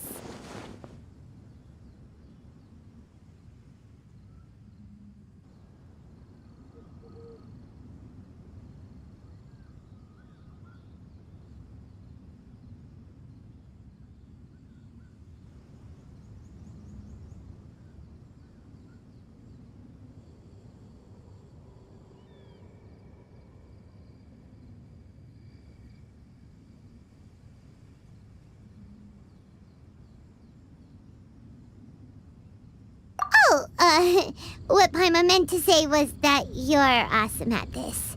Thanks for the point, Traveler. On to riddle number 2. I gotta get in there first this time. High above the wispy clouds, amidst the gloomy snow-filled shroud, standing alone on an icy stage, beneath it every lowly sage. Looks like a poem from Leela. Oh, it's... I got it!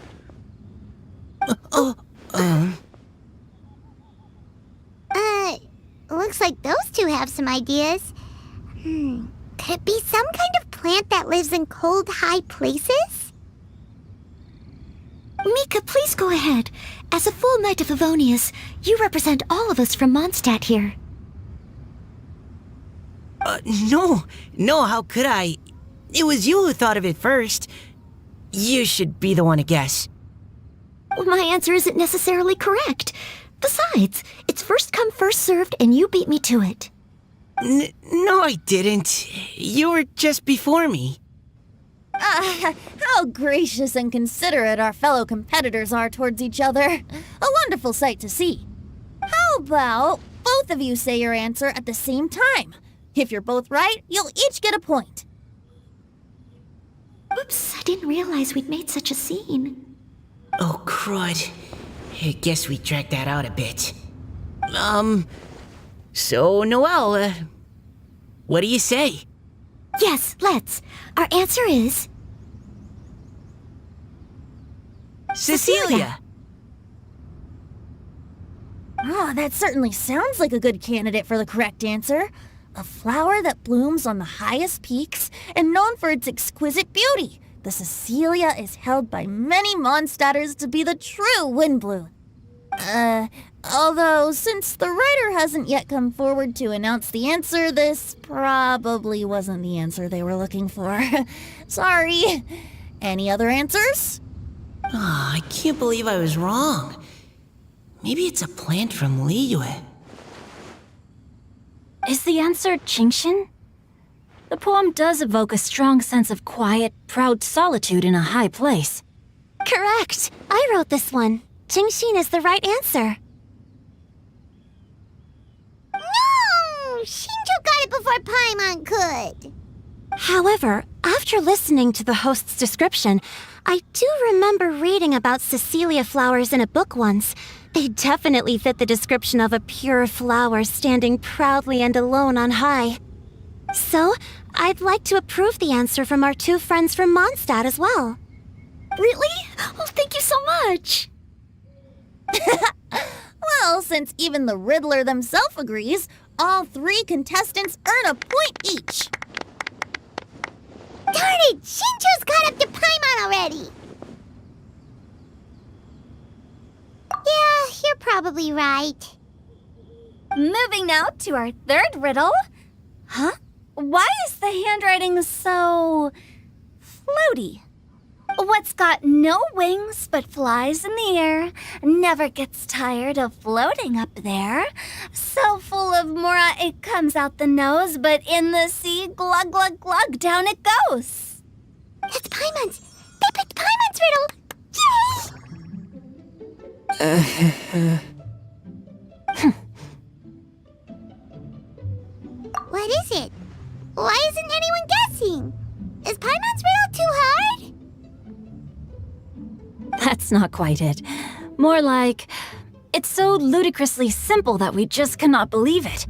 What? No way! Well, go on then. Tell us the answer if you're so sure. The answer is Paimon. What? It's Paimon.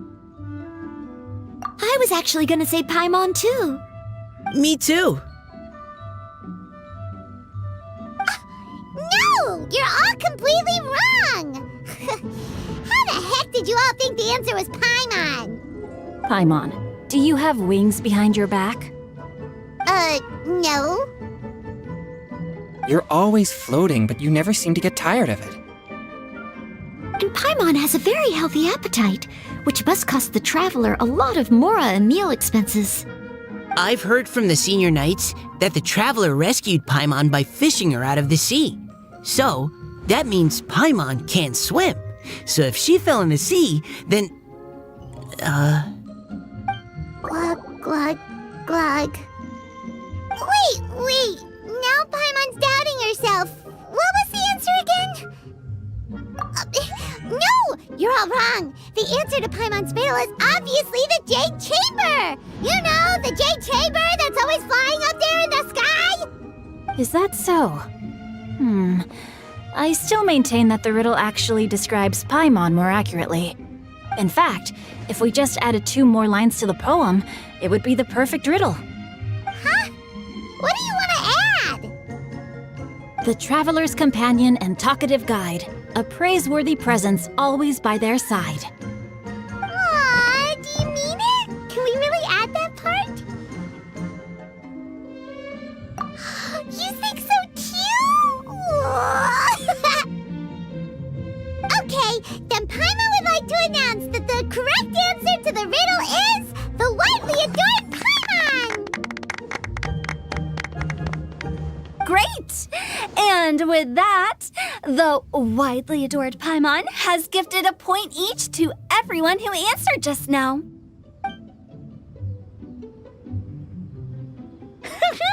Guessing riddles is a lot of fun. And even though Paimon didn't manage to beat Shinjo, Paimon still feels like she got a little smarter. Oh, didn't Changyu mention he was investigating something before?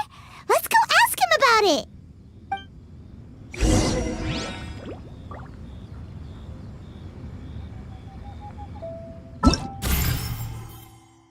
Hello, nice...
Paimon. Oh, are you collecting your prize right now? I am indeed. Though, if you really want it, I'd be more than happy to give it to you. Seriously? Wow, what is it? A most generous donation by yours truly as director of the Wangsheng Funeral Parlor. Namely, a buy one, get one free coupon for our high-end customized service package. It's a pleasant surprise to learn you're so interested in it, Paimon. Nope, nuh-uh, no thank you, hard pass, you can keep it. Are you sure? In that case, I'll gladly take it. Here you are. Now remember, this package comes with our anytime, anywhere, on-demand collection service. Just give us a call and we'll be right there. With any luck, we'll still show up even if you're unable to call. So, to what do we owe the honor, Paimon? What do you mean we? Changyun's the one Paimon's looking for, not you. Wasn't he saying something about needing help? Oh, yeah. That. How about I put it in riddle form? Huh?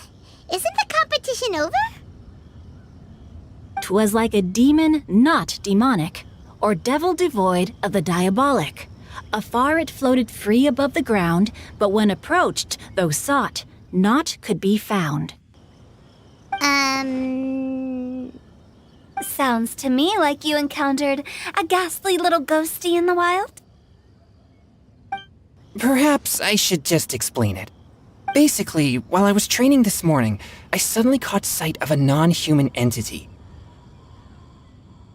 It was floating in the air without any kind of external aid, and its body was almost transparent. At first I thought I'd finally encountered a demon that wasn't repelled by my pure yang spirit, and immediately prepared to exorcise it. But none of my methods had any effect on it, and when I went to try and get a closer look at it and tried to ascertain what I was dealing with, it disappeared into thin air. You're sure it's not a ghost or spirit of some kind? Quite sure. I could sense that it had a physical body, and if it were a spirit, I'm sure it would have been scared away long before I saw it. It's all my fault. I got overexcited, and in my haste, I didn't ascertain its true nature before taking action. Thinking back on it, if it wasn't an evil spirit, maybe I offended some kind of adeptus or illuminated beast. You shouldn't blame yourself. It was something you'd never seen before. Anyone else would have reacted the same way. Besides, we're making up for it now by doing our best to find out the truth. Any thoughts, Venti? Have you managed to untangle Chongyun's twisted tail? Why don't you take a guess first, Tutal? Oh, that means you have. I can't be absolutely certain, but I'm reasonably sure it's not what Liyue would call an evil spirit or demon. So whatever it is, it's not dangerous. How about this? We can incorporate a search element into tomorrow's poetry activity. Oh, does that mean we get to play outside while we write poetry? Close, but no. Good ideas could just pop into your head out of thin air, but if you ask me, everyone should relax tonight and get a good rest before tomorrow. You say that, but your gaze keeps drifting over towards the wine stand.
Looks like it's about time to head over to the venue again.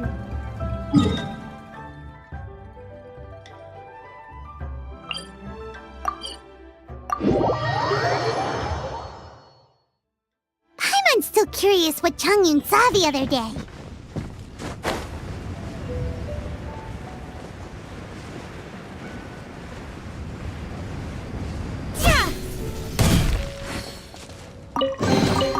I'll keep this close.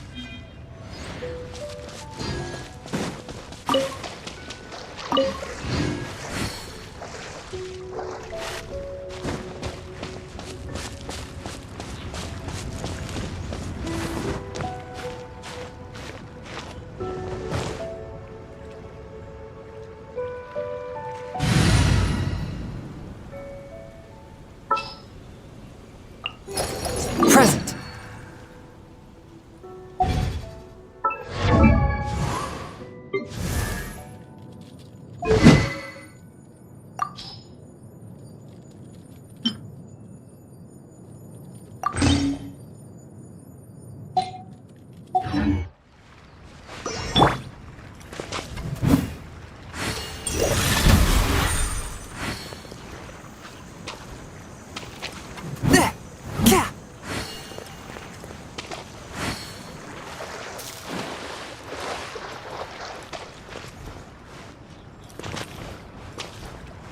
Forth, my blade!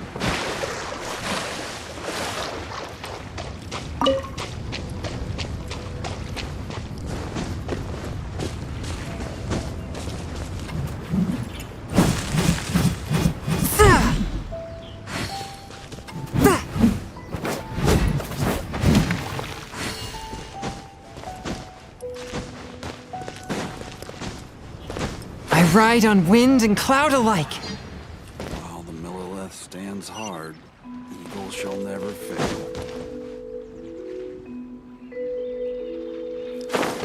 Huh?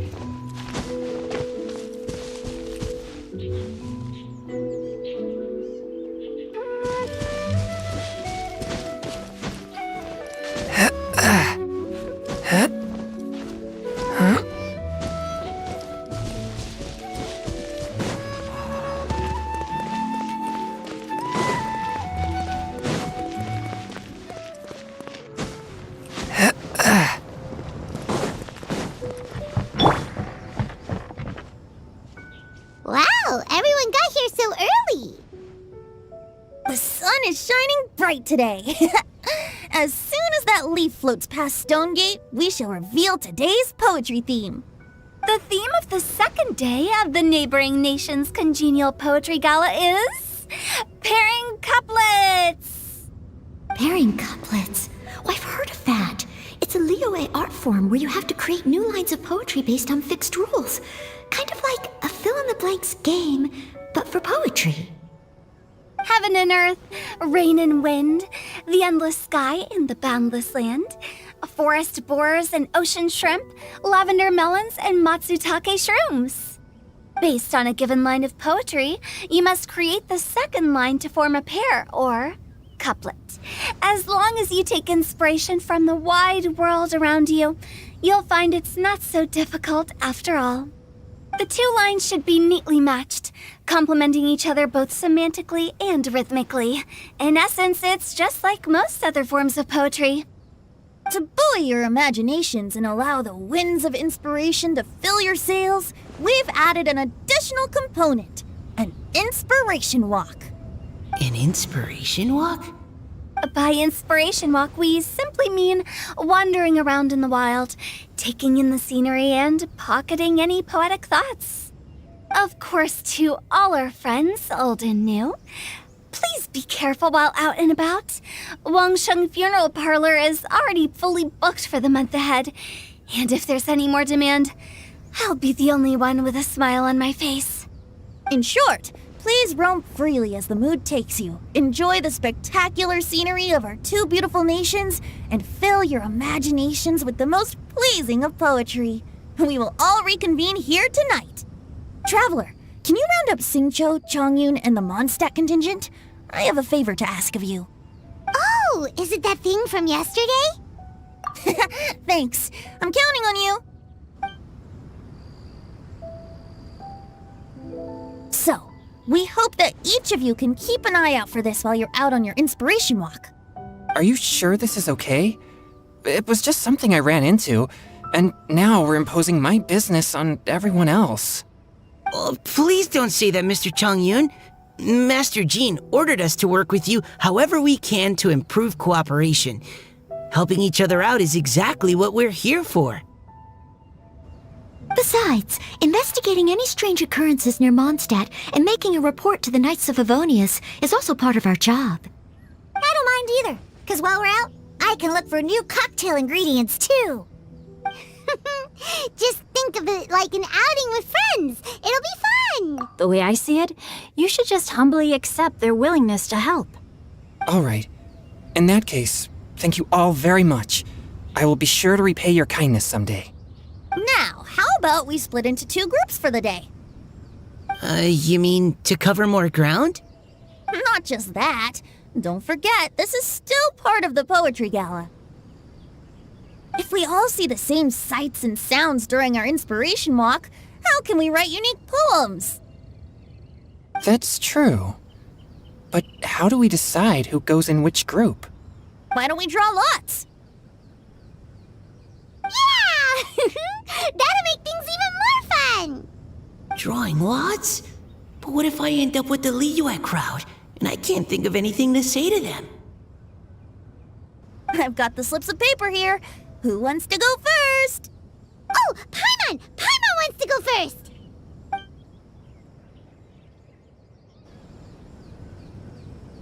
Okay, so that's the Traveler, Paimon, Diona, and Chongyun in one group, and Xingqiu, Mika, and Noelle in the other. What a relief. At least I'll have Noelle with me. Then I humbly place myself at your instruction. Oh, I don't think... that won't be... I also await your guidance.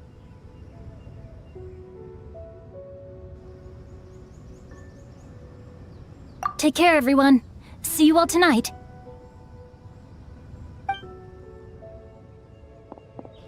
Did anyone forget to bring anything?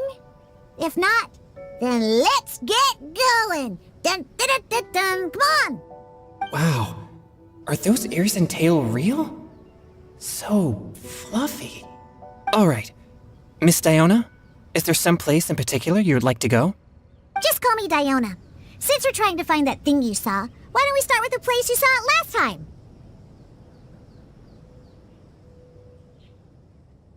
Captain? Hey, quit messing around.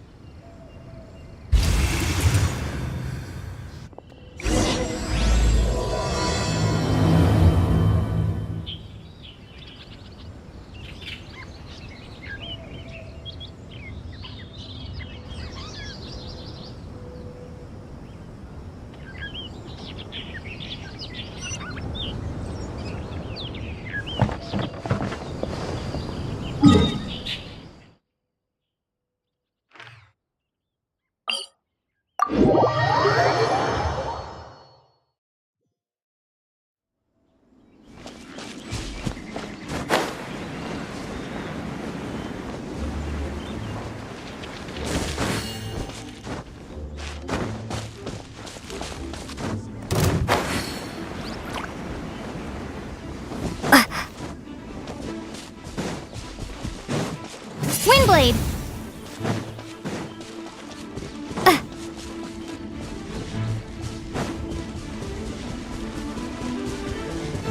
Hip.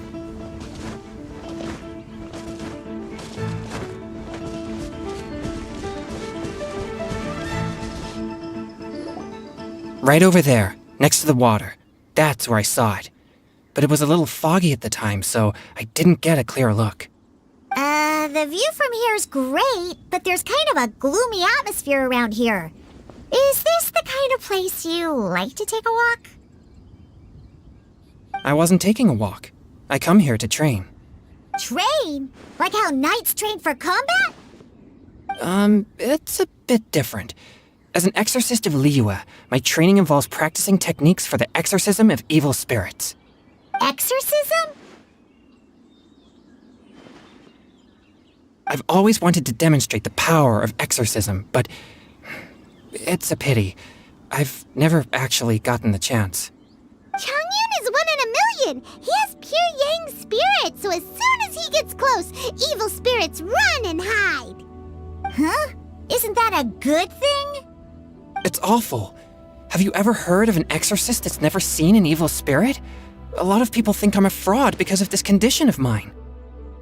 Your physical constitution is far rarer than the techniques still passed down by exorcists today. You should treasure it. Conqueror of demons. Is that a friend of yours? Yep, this is Xiao, an Adeptus of Liyue! An Adeptus? Wow, I've never seen one of those before. Hello, Mr. Adeptus? Just call me Xiao. So, are you here to train too? Or are you out for an inspiration walk? When I heard about the exorcist's encounter, my suspicions were roused. That's why I'm here. I've already informed the owner of the inn. If you see anything out of the ordinary, return immediately and leave it to me. I'm really sorry. I didn't mean to drag even the Conqueror of Demons into this. I have already patrolled the area and found nothing amiss. Either the anomaly you encountered was no evil spirit, or perhaps it already left. I guess that means we came all this way for nothing. If there's no other business, I'll be taking my leave now.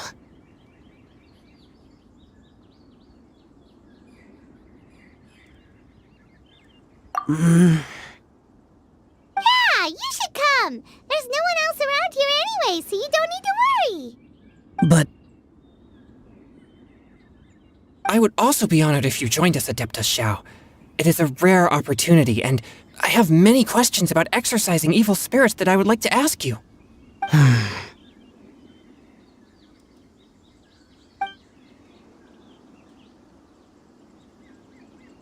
Fine. Seems like this Adeptus is pretty shy. Or maybe all the Adepti in Liyue are like this. Team Changyun has a new member! Yay! What? When did this become my team? Now that Adeptus Xiao is joining us, if anyone's team leader, it should be... Don't overthink it! Diona, didn't you say you wanted to find some new ingredients? Yeah, I don't get to come to Liyue very often, so I want to gather some new ingredients while I'm here. I've heard that Liyue's Jueyun chilies can set your throat on fire. Is that true? I'm gonna mix them into my drinks and give it a try! Uh-huh. Julian chilies. I'm not sure that would taste very good. Really? Perfect! Let's go pick a whole bunch of them. What the...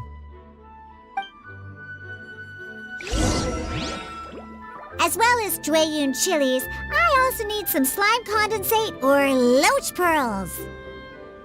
Are those really fit for human consumption?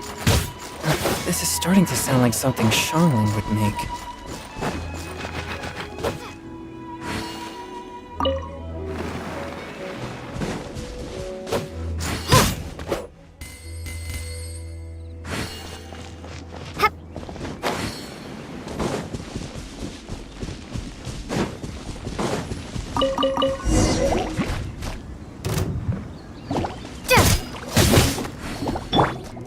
One with my blade!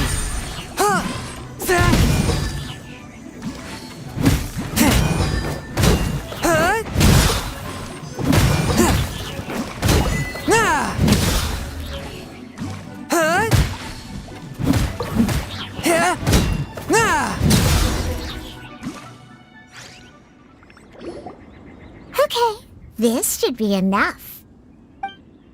Diona, you seem really committed to, making alcoholic drinks available to people of all tastes. What? No, never! I hate alcohol! When grown-ups drink too much, they get that stupid drunk look on their faces, can't speak clearly, and don't even respond properly. Sometimes, they just sleep on the floor all night. Alcohol is the root of all kinds of evil. So, I'm on a mission to mix the most disgusting drink in the whole world and show everyone just how awful alcohol really is. Nothing can stand in my way. If it means coming out to Liyue every day to pick fresh Jueyun chilies, then so be it. Is it really worth all that effort? Yeah, because all my previous efforts have failed. Those stinking booze hounds not only haven't woken up to the truth of how bad alcohol is, they even keep praising my drinks.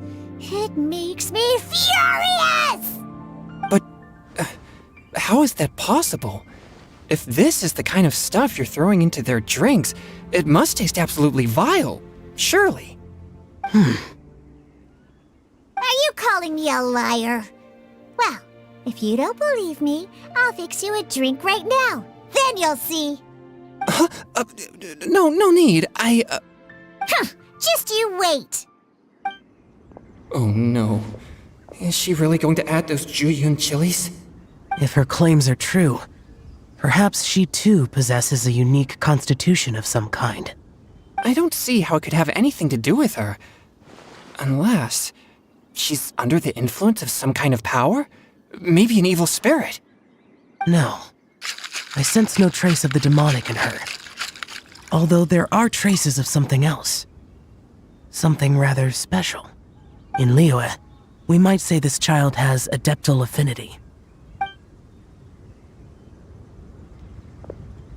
It's ready. Here, I made one for Xiao too.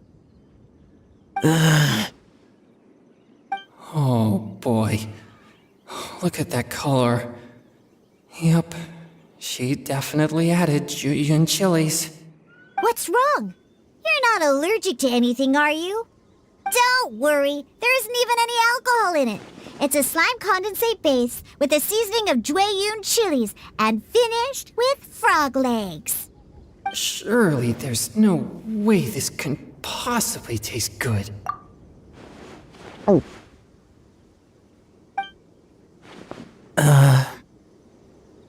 Xiao downed it in a single gulp.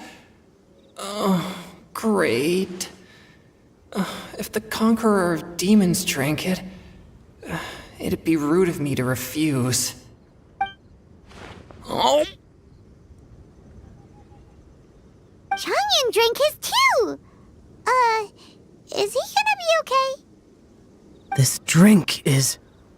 delicious! It does have a touch of Jueyun chili, but it isn't at all overpowering. It's completely different from Xiangling's cooking or those drinks Xingqiu makes to mess with me.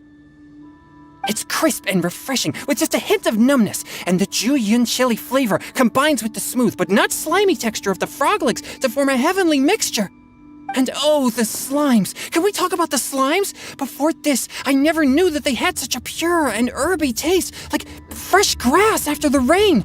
The power and purity of nature distilled into a cup. Amazing! Simply unbelievable! That's right! Slimes are absolutely sublime! Oh, I failed again! But wait, what's gotten into Changyun?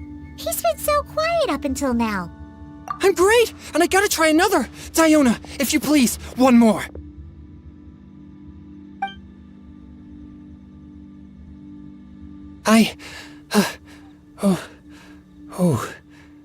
Okay. I think I've calmed down a bit. I'm sorry. I can't believe I let you all see me like that. It's fine. My fault for not checking your spice tolerance first. Oh, looks like this pure yang spirit isn't such a great thing to have after all. Actually, before I drank it, I very much doubted what you said about your drinks. Who'd have thought it? Diona and Changyun are actually kinda similar. Hmm? Xiao? What's wrong? Look over there. You mean the leaf? Something's written on it. What? You can see that from over here? Oh yeah, or it'll get swept away!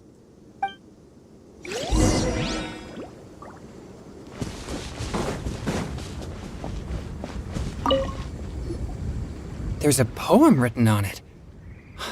The Conqueror of Demons has truly amazing vision. Let Paimon see!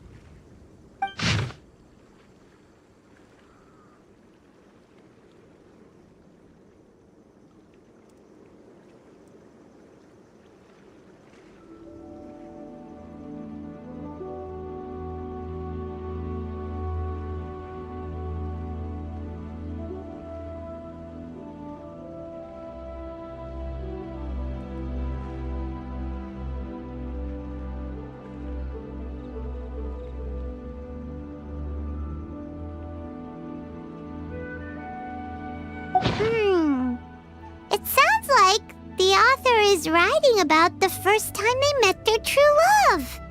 Although the following lines suggest that they didn't end up together. Why write a poem on a fallen leaf? The flowing waters are ruthless. They carry the leaves away with the current. This poem would likely have vanished into the void had we not found it. It makes no sense to me.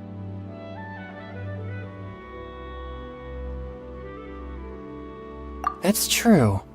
I've heard Xingqiu say something similar before. When there's things that you're unable to say, or just never had the chance to say before it was too late, if it can be put on paper, it can be expressed as poetry. Is it kind of like wishing at a fountain? I used to do that sometimes when I was little.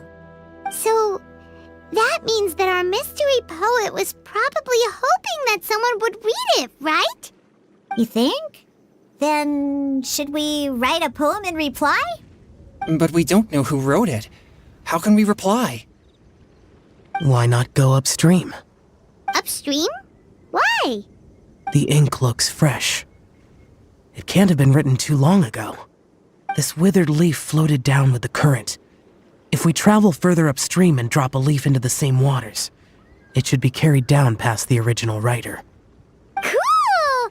Aw, this is so romantic! Communicating with a mystery person using poems on fallen leaves! But how do we make sure that they'll receive it? We can write extra copies and drop the leaves in different places. As they say, where there's a will, there's a way. Surely at least one of our leaves will find a path. Either way, it's our only option. Then let's make like a tree and head upstream!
That tingle?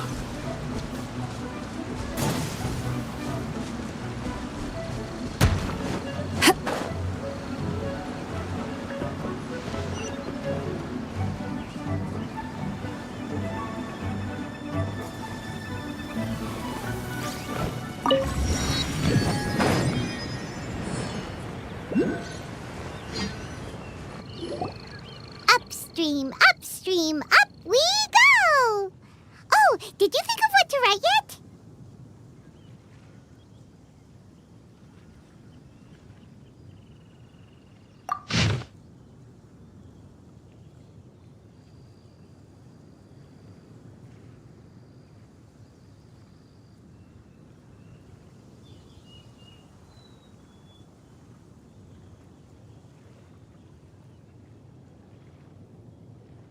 Ooh, great! Now give it here, and Paimon will toss it into the water!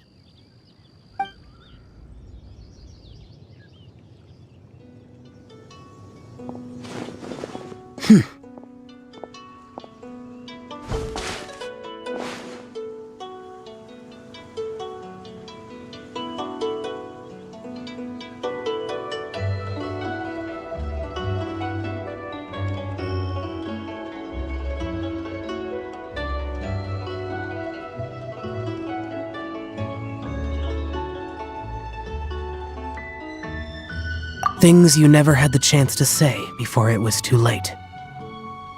When silence is the final word, we mourn the loss of things unheard. I have little talent for, nor knowledge of poetry. The leaf's in the water! Look, it's like a little boat! Merrily, merrily down the stream, life is but a dream. We should probably pick up the pace. We still have a few more leaves to set afloat, and we need to get back before it gets dark. Okay, let's go! Uh-huh. What's this? You two having a private chat? No, it's nothing. I just hope this isn't all in vain.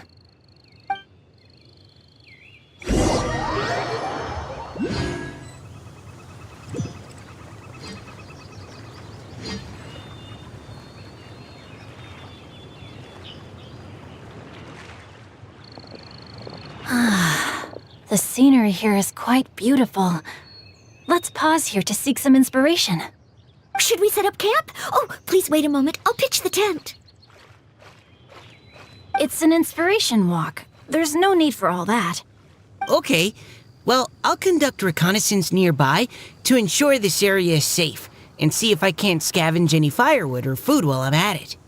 Wait, reconnaissance? It means survey the environment and plan our route forward. It's the foundation of all operations while out in the wild. Are all inspiration walks in Mondstadt this complicated? They're acting like this is completely normal. Am I the weirdo here? In that case, I'll conduct reconnaissance with Mika. Huh? Oh, okay then. Crumbs. Now I have to try and make small talk. Should I mention the scenery? The weather? Very well. Then leave the camp to me. So, Xingqiu, do you, go on inspiration walks often,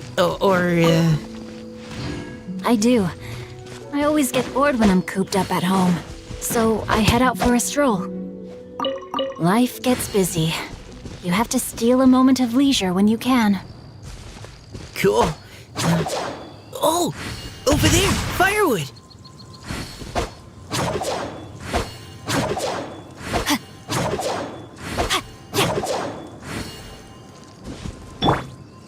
Yeah!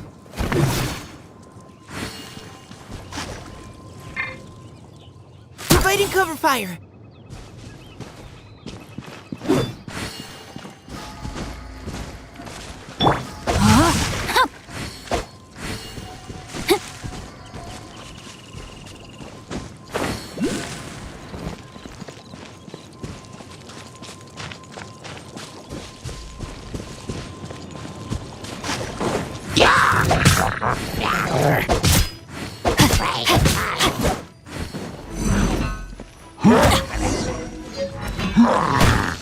A minor setback. No, my sword! Engaging!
With this wood and the food I brought along, we can definitely put together a decent lunch. You've got quite a knack at wilderness survival. I'll give you that. Thanks. I was on an expedition with the Grandmaster of the Knights of Favonius for a while, not too long ago. I was in charge of surveying and mapping. Oh? You sound like a character from an adventure novel. Charging across the world, sword in hand. What? No, I'm nowhere near as amazing as all that. If I really run into a powerful enemy, I always leave it for someone stronger to deal with. You're too modest, Mika. A hero is measured not by the blood on his sword, but by what's in his heart. As long as a righteous heart that yearns to aid others beats within your chest, no matter where you go or what you have achieved, you may be called a hero. That all sounded pretty profound. Well, I've never even thought about any of that before. Hello? Are you okay? Maybe we should return, lest Noelle be forced to wait on us. Oh, sure.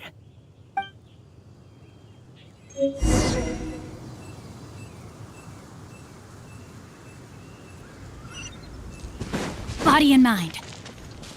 Time to act.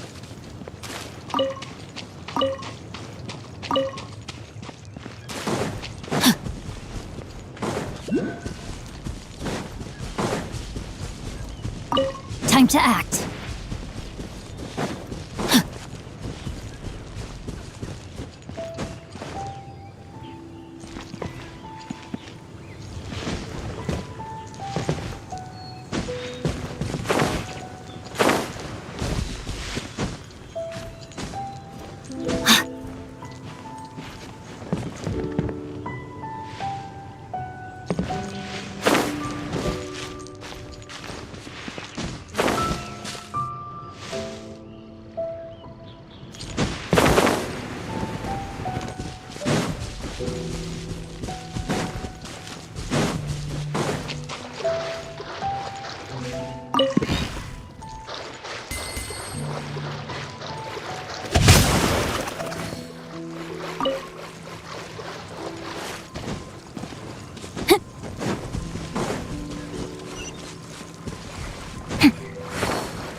You're back!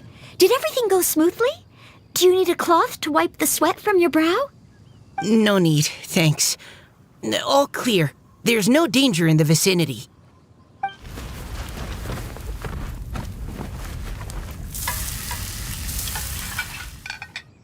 Noelle, your cooking is amazing. Every single dish is so tasty. Truly astounding. I never imagined it was possible to enjoy such a satisfying meal in the great outdoors. Really? Then what do you usually eat when you're out on an inspiration walk? Oh, well, since I usually sneak out from home, I just grab some dried snacks to take with me. Add in whatever fruit I pick along the way, and that's my lunch. By sneaking out, you mean running away from home? That's right. Or sometimes I'll tell a cover story like, I'm going out to take care of business. But if you get caught, won't you get disciplined? So just don't get caught. Huh. Anyway, did anything interesting come up while you were out scouting? Well, Xingqiu and I talked about what it means to be a hero. Now that I think about it, by Xingqiu's definition, you should be considered a hero too, Noelle. Huh? Me? You're always happy to help everyone in the Knights of Favonius. Not only that, but whenever we're out training, you help out the citizens of Mondstadt. Oh, remember that time when a giant boulder was blocking the road? You cut it in two with a single blow. Oh? Sounds like she has both a heroic spirit and incredible martial prowess. Don't. Oh, please don't praise me like that.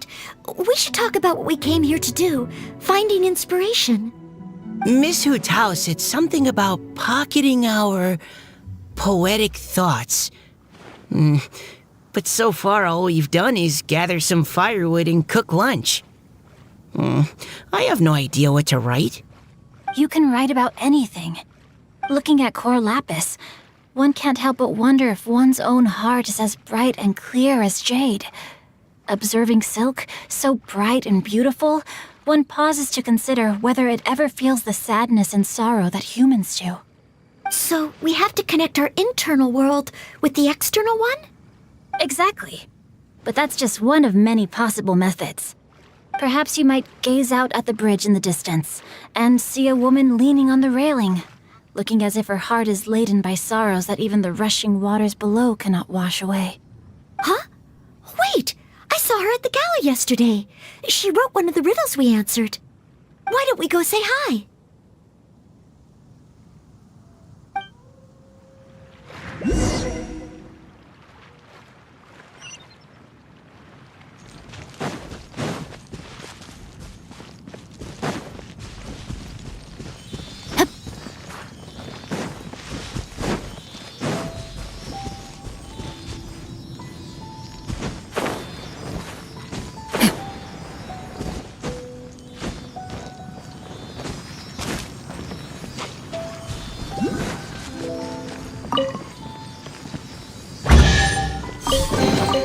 Excellent.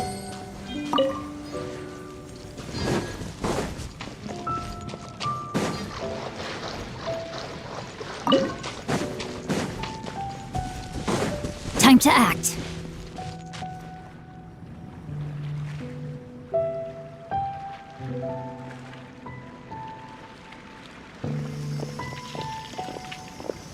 Hello, ma'am.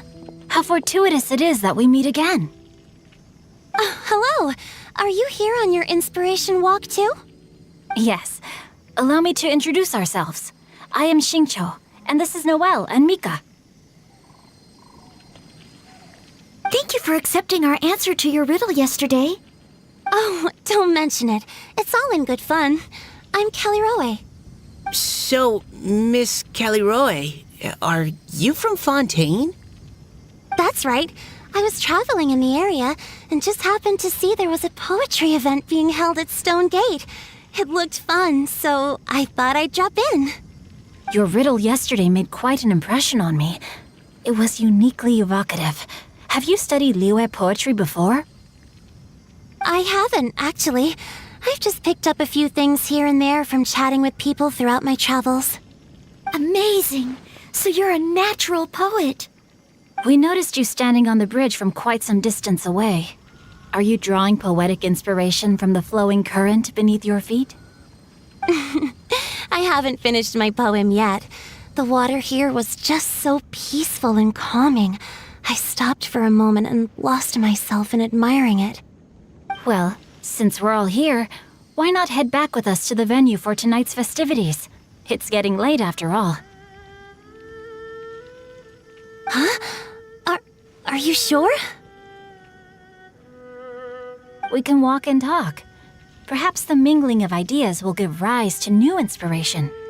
I'd personally like to hear Miss Callie Rowe's couplet. I'm sure I can learn something. Well, if you're all in agreement, I've got no reason not to join you.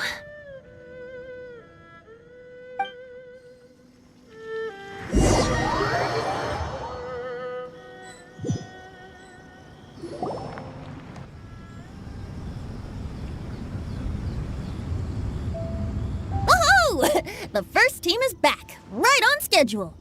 Huh? The others have yet to return? Come on! Let's hurry!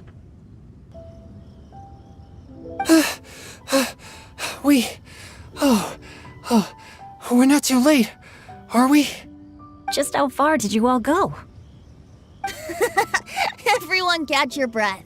Come on, deep breaths. 1, 2.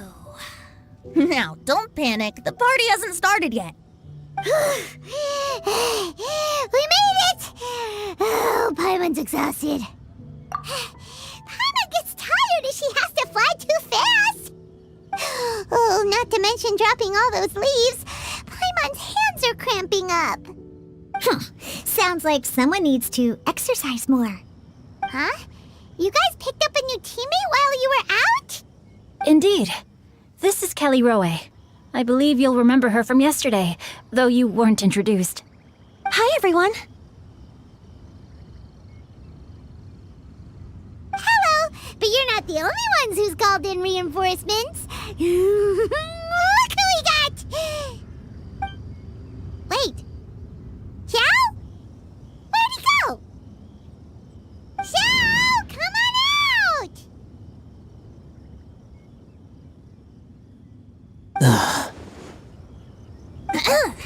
Now that we've all regrouped, let's... Scratch that. Looks like we're still waiting on my co-host. They say roosters crow at first light, and finches go to bed at night. But Director Hu Tao's always on the ball. Anytime, anywhere, she'll answer your call. Are the theatrics really necessary? We're already on day 2 of the festival. The opening ceremony is over. But my dear, dear Paimon, it seems you are not yet aware. That was not for my own sake, but for a special guest who's joining us today. Director Who's manner is as exuberant as ever. It always makes quite an impression.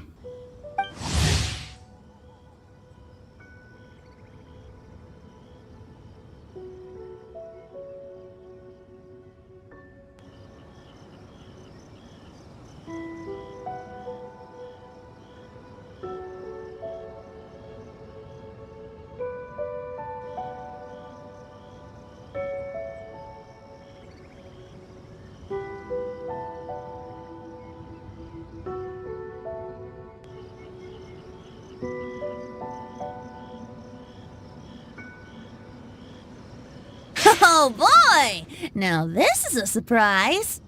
Mr. Zhongli, I hope you are well. Xingqiu, what can you tell me about Mr. Zhongli? He seems like somebody very important. Yes, he's held in very high regard in Liyue Harbor. He's extremely erudite in many different domains of knowledge. Allow me to introduce you all to Zhongli, a consultant at the Wangsheng Funeral Parlor. His expertise is limitless, stretching from the celestial orbs to the terrestrial ores, spanning modern and ancient culture, delving into literature both prosaic and poetic.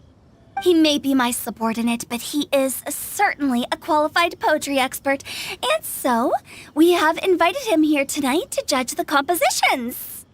The director exaggerates. I am but vaguely acquainted with a few lines of classical poetry. Should you consider me to be remiss in my appraisal of your own compositions, please correct me. Yeah, enough with the modesty already. If I didn't know better, I'd say you seemed nervous. focus on judging. Please rest assured that I shall rise to the occasion, Director. Let me do a quick count. 1, 2, 3, 4. Great! Equal numbers on both sides. Huh? Are you counting me too? Okay, fine. But consider this a favor.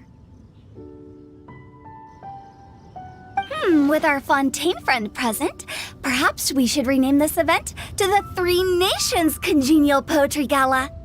Also, I'm just noticing that Paimon should only count as a half teammate at most. That kind of puts Team Traveler at a bit of a disadvantage.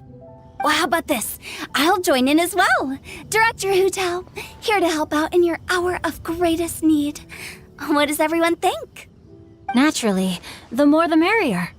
Being the host of the festival shouldn't stop you from having the chance to enjoy it like the rest of us. Then it's settled. Everyone else in the audience, feel free to join in too and support your favorite team. What about me? Shall I keep track of the score? No need for that. The teams are just a formality. We're all friends here, and this isn't intended to be competitive. But what do you think, Judge Zhongli? I concur, Director. Moreover, it would be disingenuous to impose upon our friends from Mondstadt and Fontaine a competition in which they are judged on how rigorously they can adhere to Liyue poetic conventions. Since this is a congenial poetry gala, should we not begin with inspiration and finish with friendly conversation? The aim being for all participants to enjoy themselves. That's a relief. I was so nervous about this, but it sounds like it's gonna be pretty relaxed. Couldn't have asked for a better judge. Zhongli said everything I was supposed to say, only far more eloquently.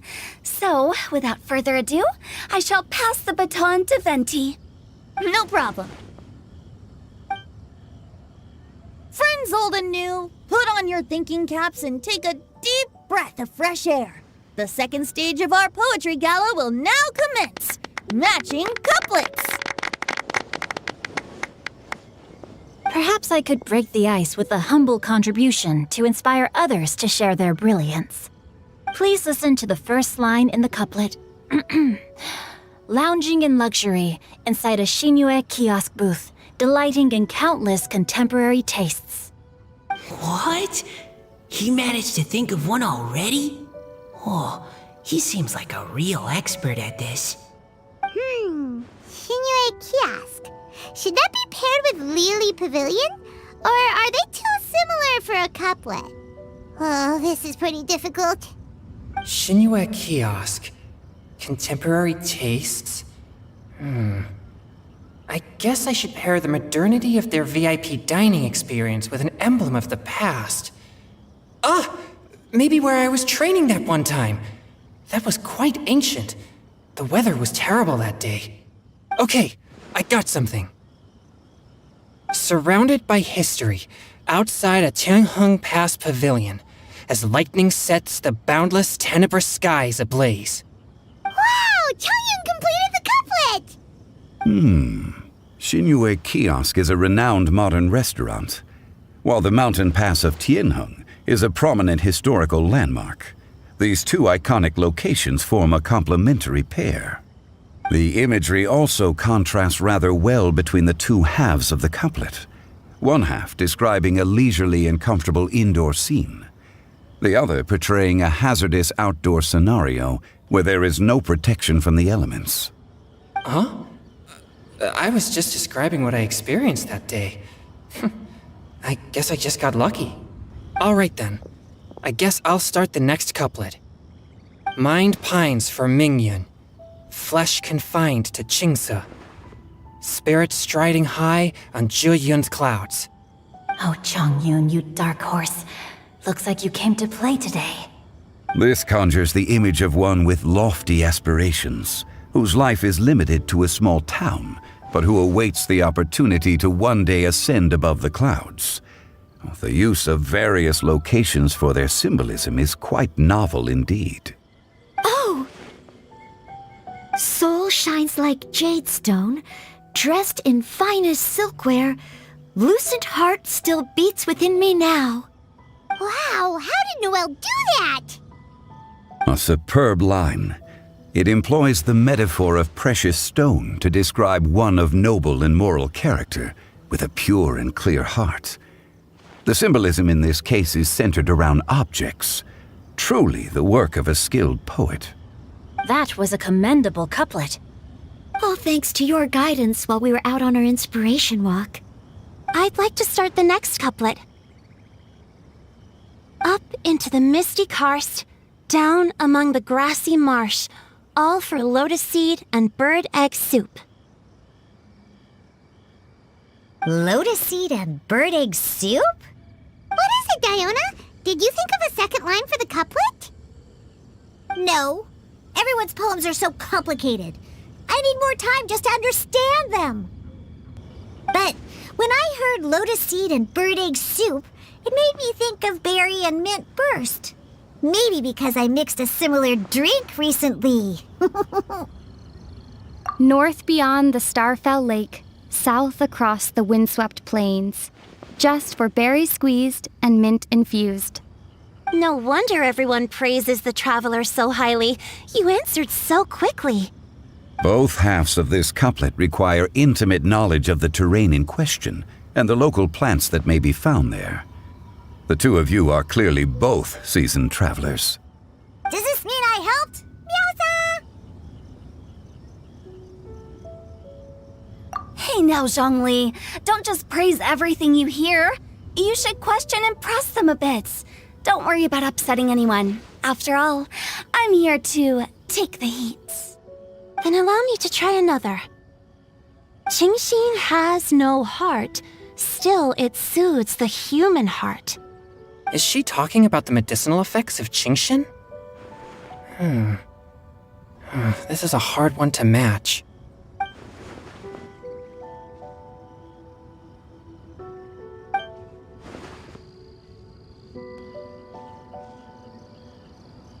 Sweet dream is no dream, yet it nurtures people's dreams. Sweet dream. Does that really match? Since the suitability of the match has been queried, I shall act according to the director's wishes and ask you, what is the link between Sweet Dream and Qingxin? Oh, you mean eating a delicious dessert before bed will make you sleep well, right? You're amazing!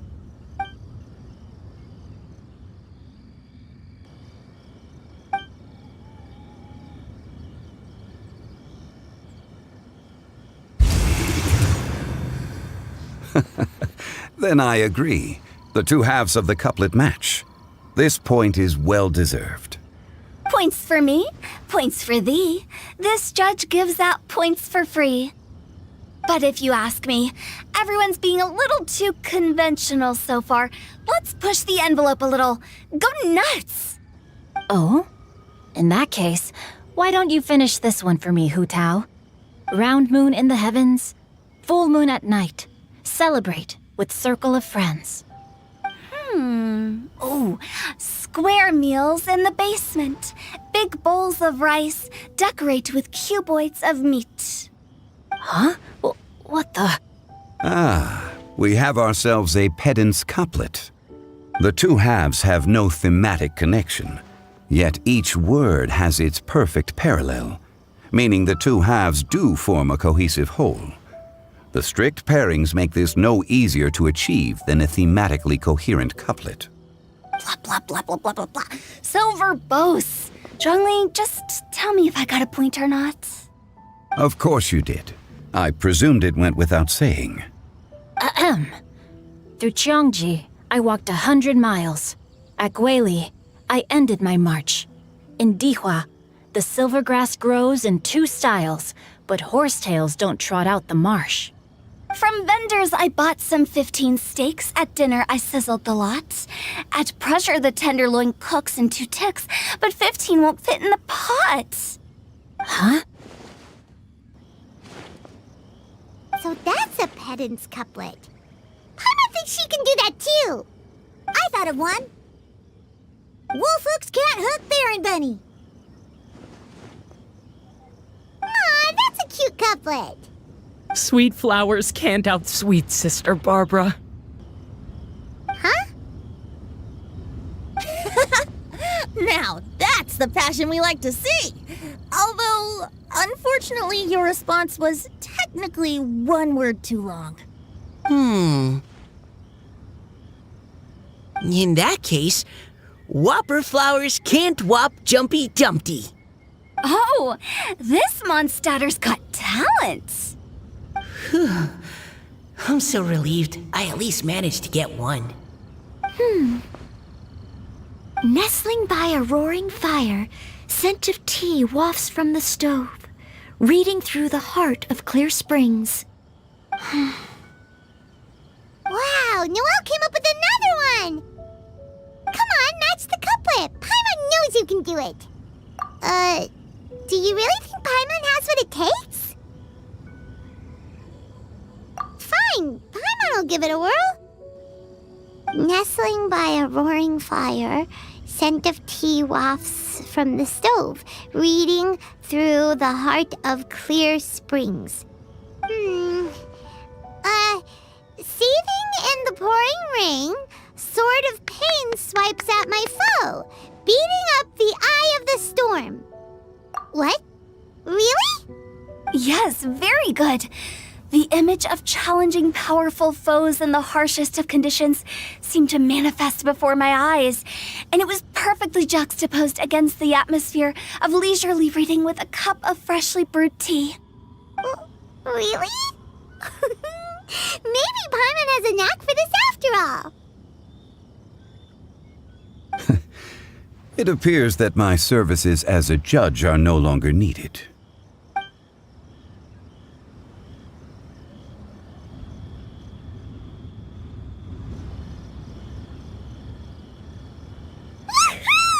Paimon's so happy! Paimon managed to match a bunch of couplets at the end. You did hear them all, right? I really enjoyed myself too.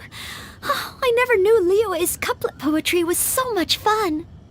You were amazing today, Noelle. You did so many couplets. Paimon especially liked your one about reading Heart of Clear Springs. Paimon never could have thought of that.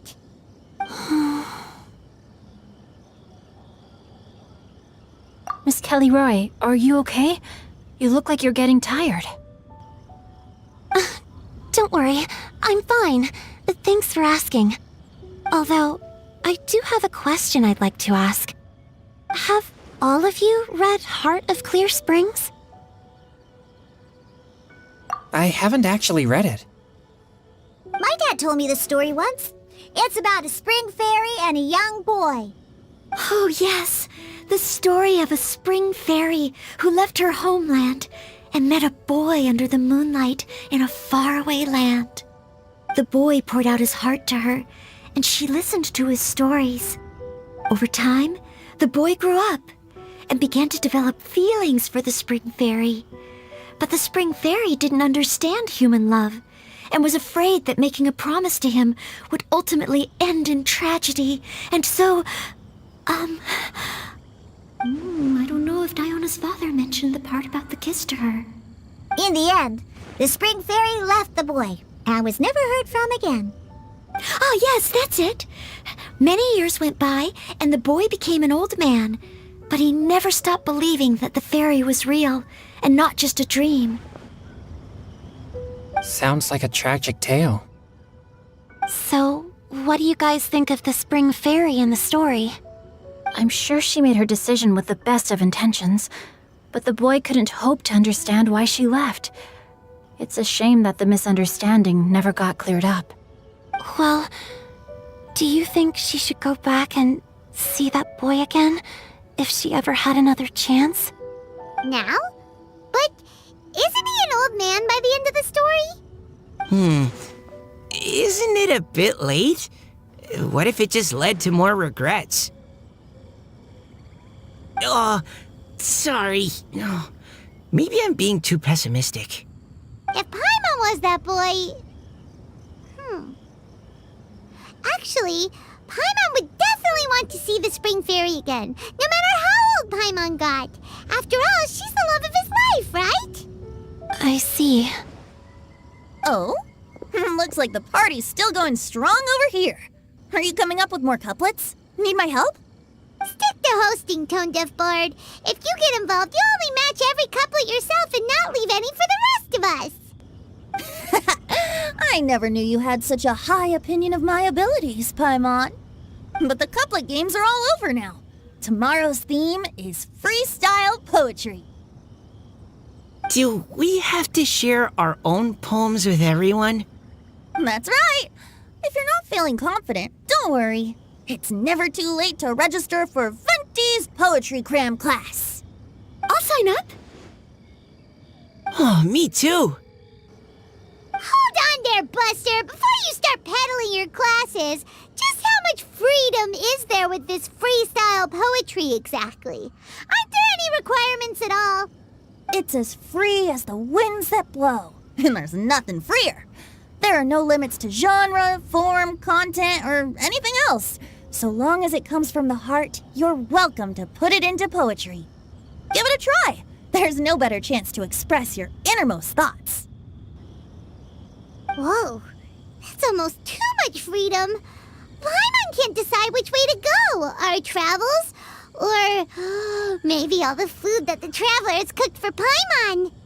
Will you come too, Kelly Roy? Paimon wants to see what you write. Oh, yes. I'll be there. Ugh, my nose is starting to itch again. All right, I shall leave you to privately ponder your poems and bid you all good night. See you tomorrow.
That was a refreshing sleep.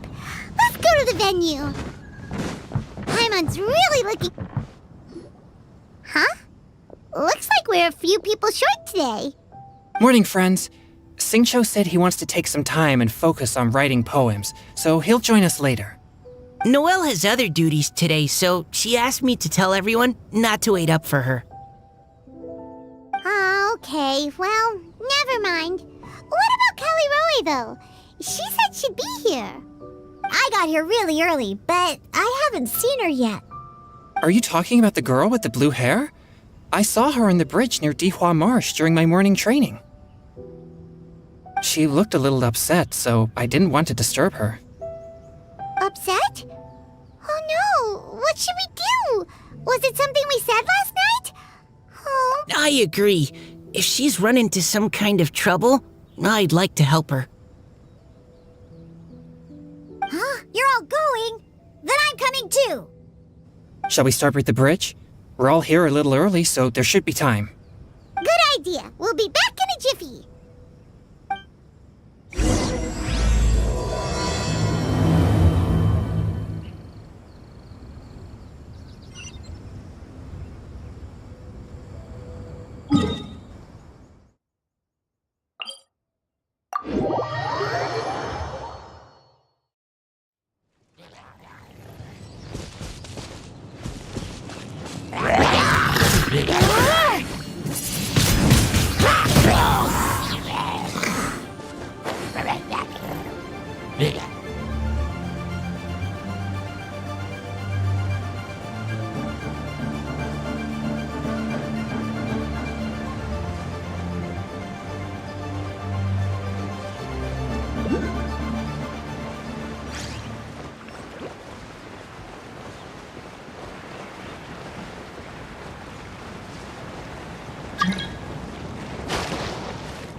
I'll keep this close.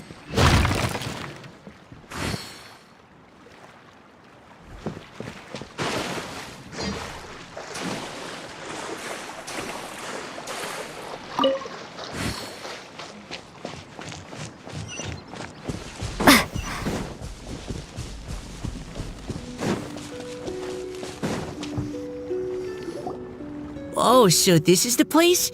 We ran into her here yesterday too. She looked like something was weighing on her mind then as well. It's also not far from where we were dropping those leaves. Huh. Leaves? Oh, right. We were so busy matching couplets we forgot to mention.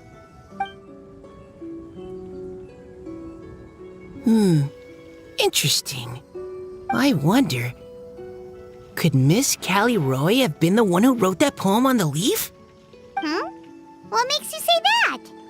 Oh, sorry. Nothing. Well, nothing concrete. Just a hunch, I guess. It's just, that poem on the leaf kinda gave me the same feeling as when I saw her yesterday. So much sadness. Now that you mention it, this is upstream from where we found the poem. Huh? Hey, look! Over there! Another leaf! Wow, you're right! And this one has writing on it too! After that leaf!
It stopped.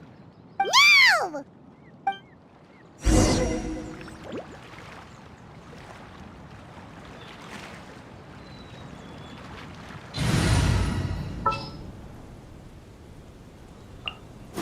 Outrider Amber, reporting.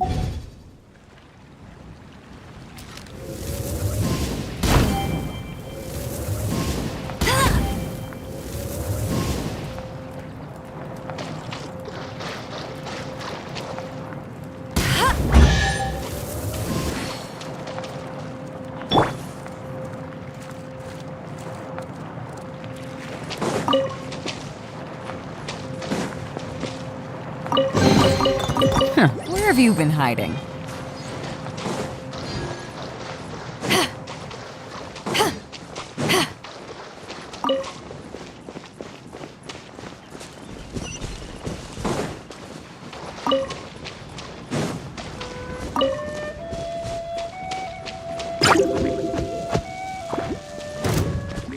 Bow your head. Get it! Windblade!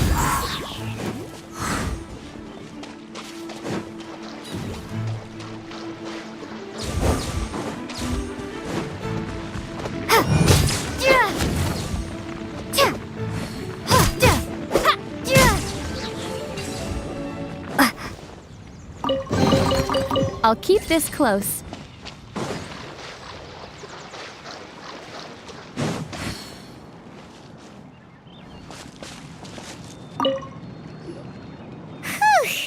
We finally caught it.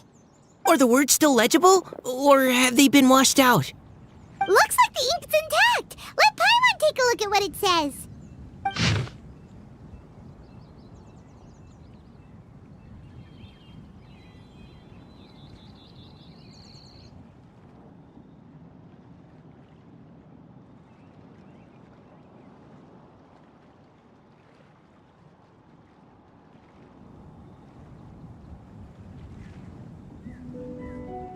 Huh? This is related to the poem we wrote in reply yesterday. She must have picked up one of our leaves. Spring. Young boy. It's looking a lot like Callie Roe was the one who wrote this. She seems to care a lot about that story, huh?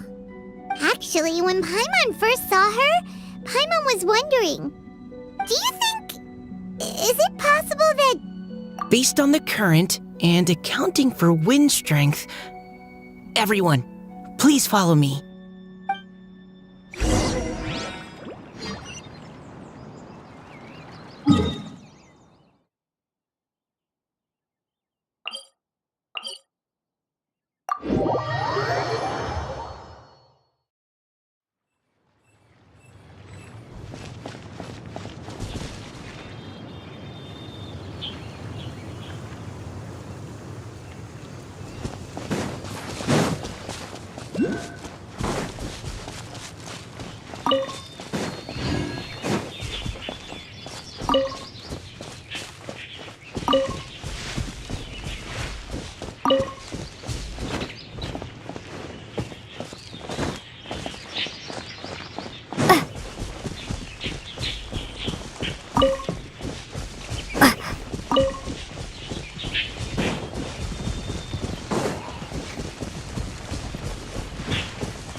Nice. I'm starting to lose count.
The more the merrier. First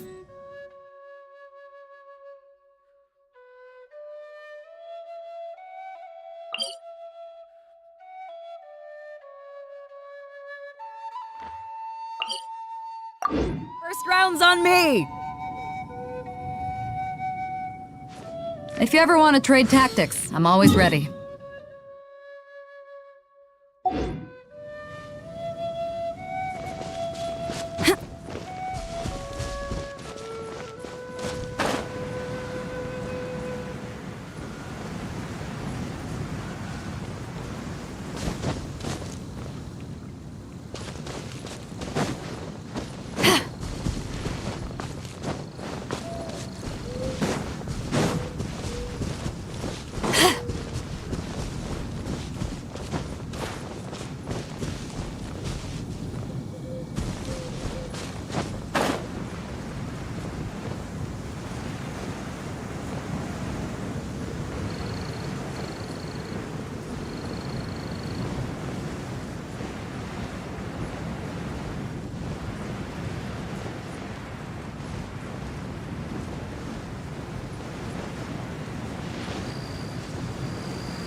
Settle down!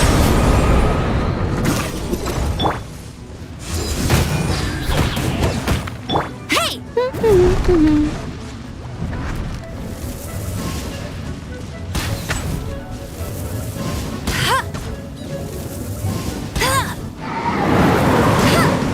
Bet you can't keep up with me!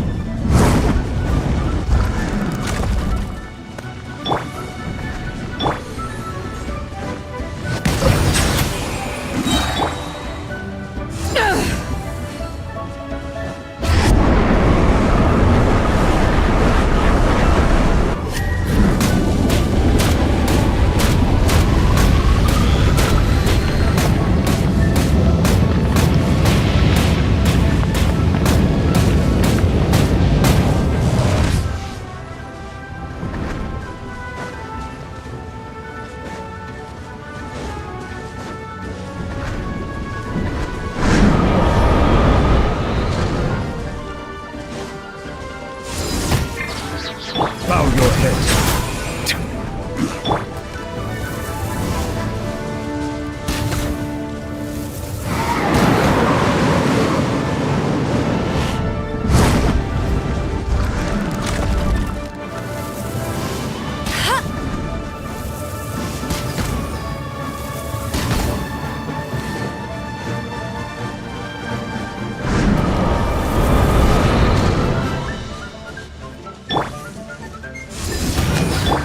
Settle down!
This should be far enough upstream.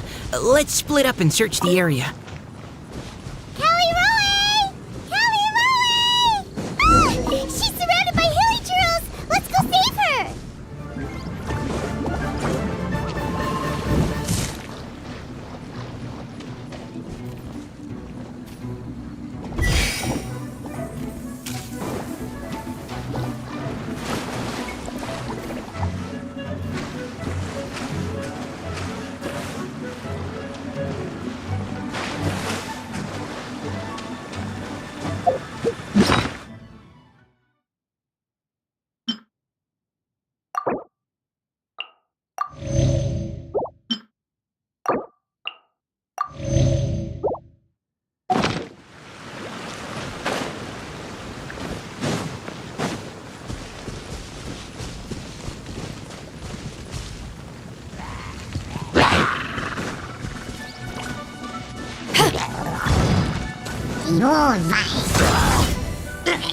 Silence! Be sanctified. To ashes!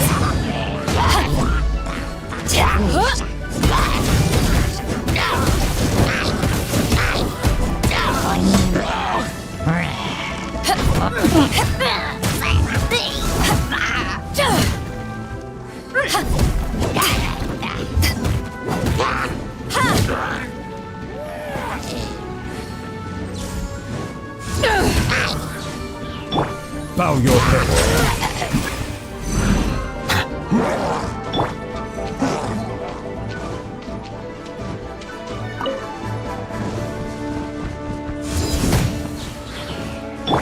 Silence!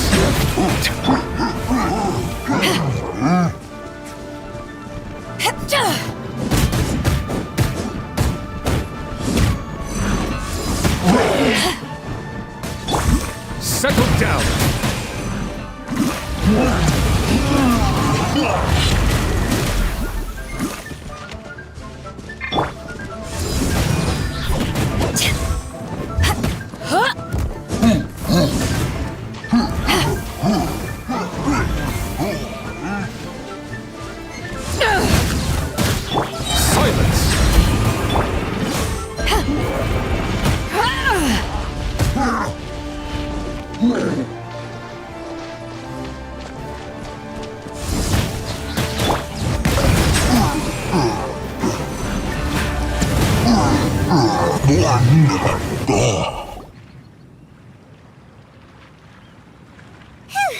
Callie Roe, are you okay?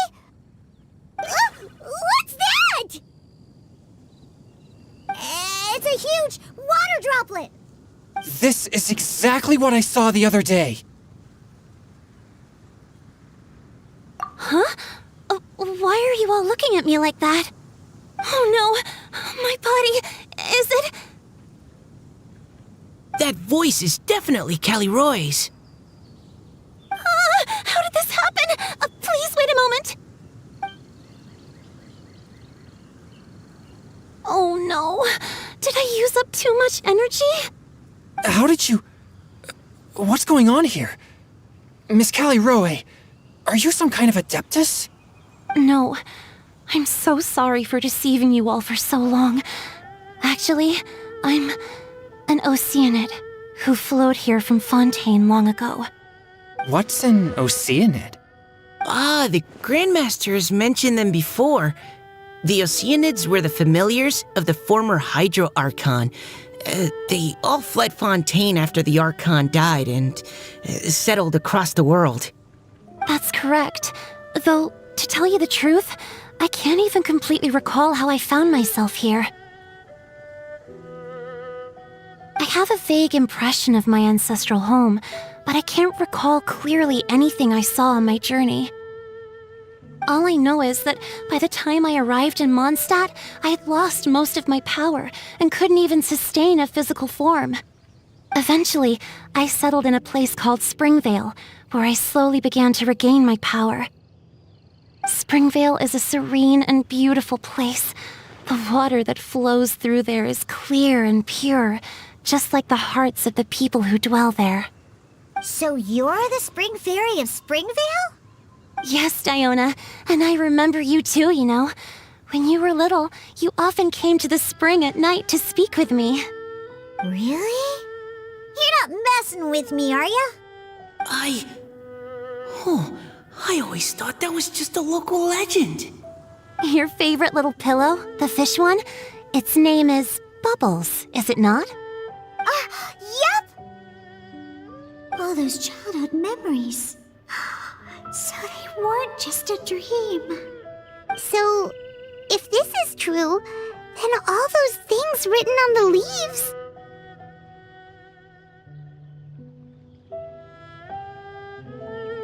I see. So you were the ones who found my leaf. Well, you are correct. The Spring Fairy and Heart of Clear Springs is me. No wonder you were asking us so many questions about it. So, the boy from the story... is Finch. I always loved listening to people's dreams, and still do to this day. Whether they're beautiful, sad, or filled with emotions I couldn't understand at the time. One night, a little boy came to the spring. The tears that fell from his face were more fragile than a moonbeam and purer than the morning dew. I like humans and wanted to understand them better. I also wanted to make sense of the feelings contained in his tears that were, then, a mystery to me. Yes, we often met under the stars, sharing our stories with one another. Sometimes, we'd stay up all night and see who would hear the first bird chirping from the boughs, or the first cicada of summer. Aw, that sounds lovely. But one day, just like the book says, I saw an emotion in Finch's eyes that I couldn't reciprocate. I felt out of my depth, in uncharted waters. But I knew all too well that we Lockfolk face a very different fate from that of humans. Whatever was happening, I didn't want it to lead to Finch writing a chapter of his life that he would later come to regret. So, I fled, and never appeared before him again. Oh, Caliroe. My strength returns very slowly, and even after decades, I can only sustain a physical form for a very short time. I once hoped that Finch would be able to move on and meet me when the stars in the night sky have all gone out. But after seeing so many people's stories and hearing about all their dreams, I have gradually come to understand Finch's heart. This feeling of wanting to respond to his feelings is surging relentlessly in my chest, and I can no longer restrain it. But I'm also scared. Scared that if I go and see him now, I'll bring nothing but disappointment, and even more pain when it comes time to part. Oh. It really is a difficult choice. Please go see him. Huh? I know Grandpa Finch, and he's a really kind person. When I was struggling to learn how to draw maps, he was always encouraging me, telling me not to give up, always keep trying, and get out there and have some adventures. He often tells me stories about his past, but I've never once seen a look of regret or sadness in his face. And even though Grandpa Finch loves adventures, he still stands there by the spring, every day, as if he's waiting for something. I believe that he's serious about his feelings for you, Miss Caliroe. He's never stopped hoping that he'll see you again one day. So if you want to see him too, then what are you waiting for?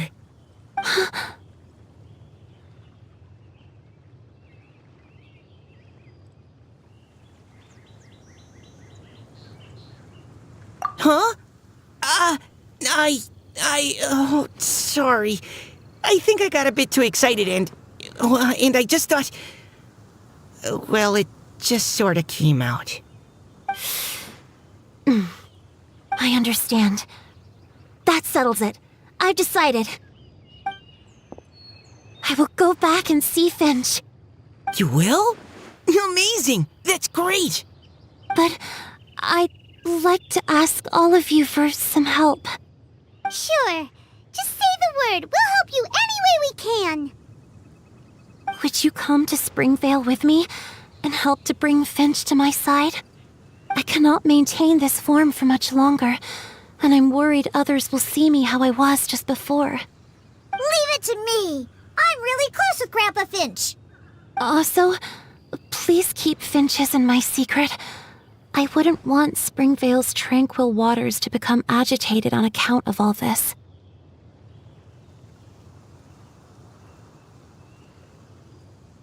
Your secret is safe with me. I won't tell anyone. That's a promise. Great. I can't thank you all enough. What's wrong? Are you gonna turn back into a water droplet? No, I'm sorry. It's just that my mind's racing. As much as I want to talk to him again, like a poem?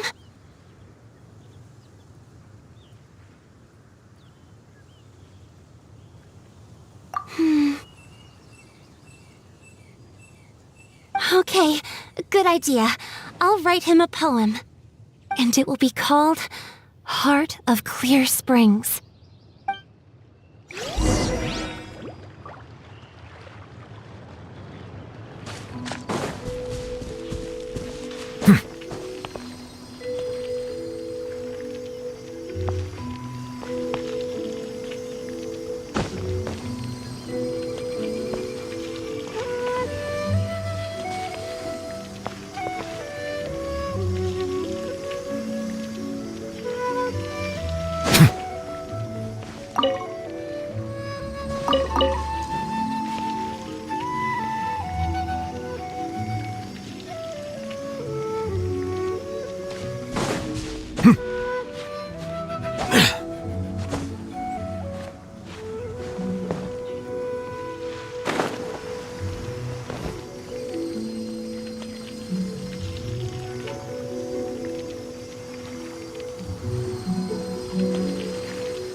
Bow your head.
Is it what you wish to find?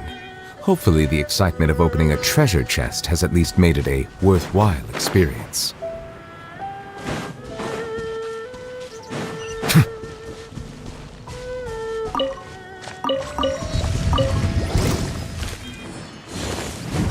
Silence!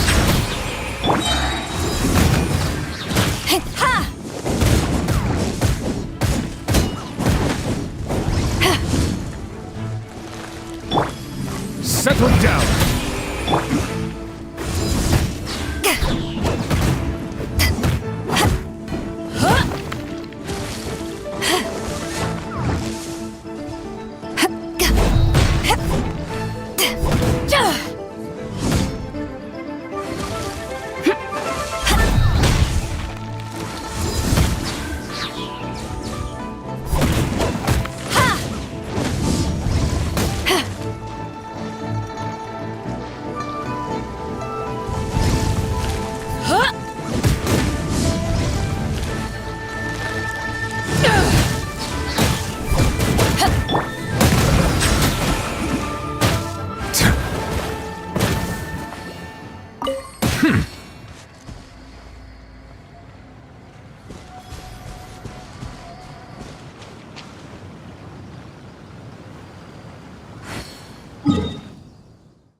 Are you okay?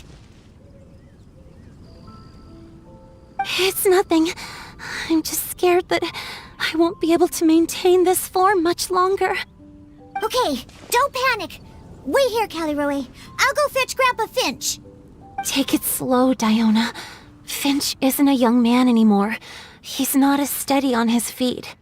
I can still hold on a bit longer. Okay, stay strong. You can do it.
Is that Diona? You're back early today. Today's your special day, Grandpa Finch. Can you come with me? Oh? Well, where are we going? Over there, to the waterfall. Did you catch a nice little fishy? Just come with me already. This is extremely important. But I promised your father that I'd go to Grandpa Finch! All right. All right. No need to get worked up. I'm right behind you. That's more like it. Now come on, I'll help you. Draft's daughter is just like him when she's on a mission.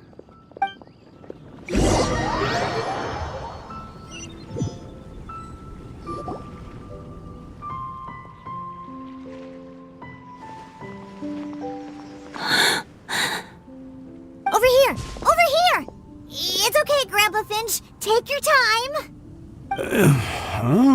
What's all this? What are all these people doing here? Even Mika's here? How's work been going lately?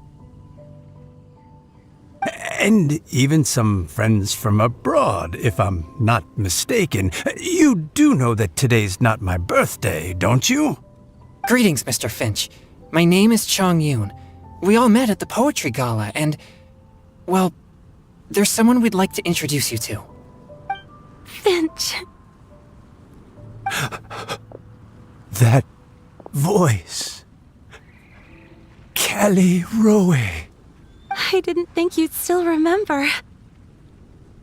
Oh, I remember. I remember all right. How could I ever forget? Although your appearance is different than I recall. Back then, you looked like you'd stepped right out of a fairy tale. But I'm one to talk. Of course, a fairy from a fairy tale can change forms. But in your eyes, I'm probably the one who's changed beyond all recognition.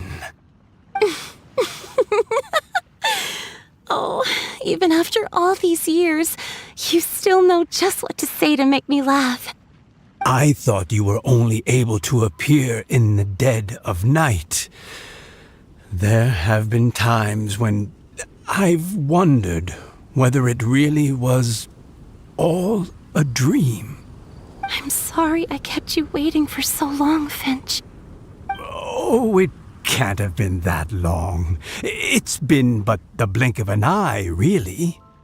Finch, would you like to hear a poem I wrote for you? A poem? You write poetry now? Well, of course. I'd be delighted to listen. I'll hang on every word that leaves your lips. In that case, let me read you a story about the Spring Fairy.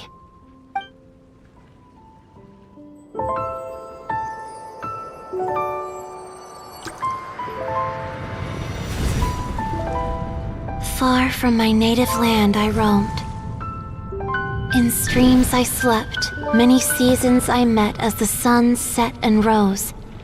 I searched for a garden to call a home, and the moonlight ebbed as the water flowed. A soft breeze beckoned me unto a spring. Sleep, weary wanderer, your journey is over. May the dancing petals sweeten your slumber. At dawn, I hummed the melody of a distant stream, and the songs in the night serenaded my dreams. A boy's tender tears trembled through the water, stirring me more than any starlight sonata. He wove me a wreath from past petals and future buds. I crossed beyond the veil of dreams to the realm of flesh and blood. Look at the love that shines from his eager gaze. Answer the call of his heart, lest this moment go to waste. The kittens and fireflies invited my heartstrings to sing, but I was a stranger to the melody of mankind, and knew not how this tune should begin. As the river of dreams trickled into the ocean blue, every time a crystal fly flapped its wings, older it seemed he grew. But I learned to fathom human ways each stumbling step I took, and clouds of confusion became crystal clear in the vulnerable verse I wrote. As seed yearns for soil and trees for the sun, a once foreign melody inside my heart sung, and it cried out your name on every string it could strum. Now I give my dream to you. May it be in your slumber a sweet spring to quench your thirst. Now, I hand my heart to you, praying my belated promise might meet, still with your trust.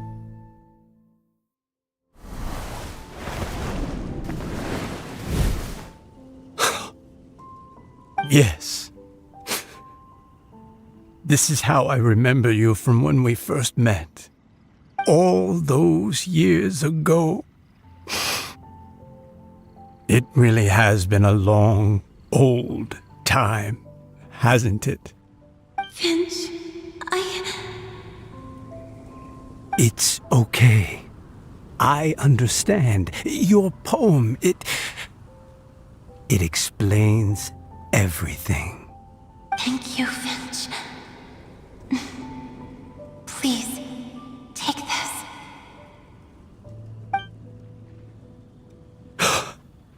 It's so beautiful. This is a droplet of water condensed from my own power.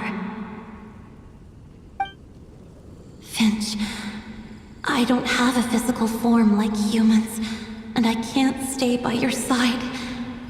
I don't know how long it'll be before I can change back into human form again. But as long as this droplet remains with you, our hearts will always be connected, no matter the distance between us. I will always be one with the spring. From this day onwards, if you call me, I will meet you in your dreams.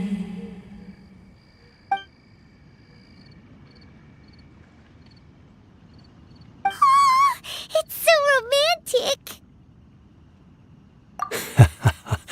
You've really learned a lot, haven't you? And you don't even mind that the kids are watching. Does it bother you? How could it possibly? This is the happiest moment of my life. I just worry that once I go to sleep, I won't ever want to wake up again. Huh? Don't say that. I'm only joking. It seems that you still have much to learn. Is that right? Grandpa Finch and Caleroe look so happy. Oh, what a perfect moment. Diona, thank you for fetching Finch for me. I've never forgotten you either. I used to chat with you a lot. Wasn't it ever annoying? Of course not. You are one of the truest friends I have in the entire world. That's why I gave you your gift, so that a part of me could always be with you. Huh? Wait. So is Diona's ability to mix delicious drinks from disgusting ingredients a blessing from this water spirit? And if so, is it also possible that my pure yang spirit is a gift from some being?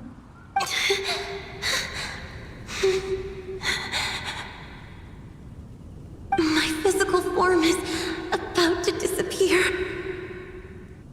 Finch. Yes? I've never regretted meeting you or deciding to talk to you that night. Not once. All these long years. Not for a single moment. It probably goes without saying, but neither have I. Although, it was different from in the stories. That fateful night, I never gave you that kiss. This gift that represents my promise and my love, I give it to you now.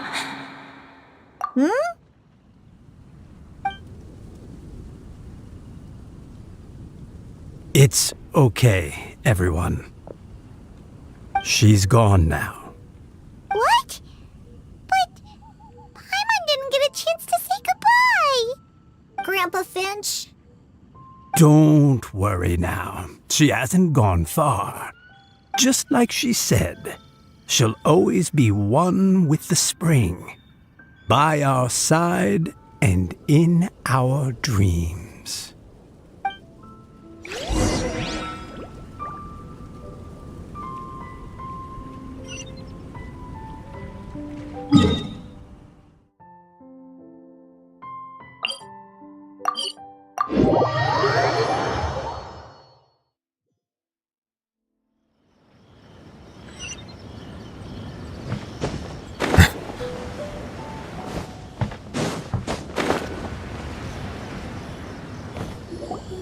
Oh?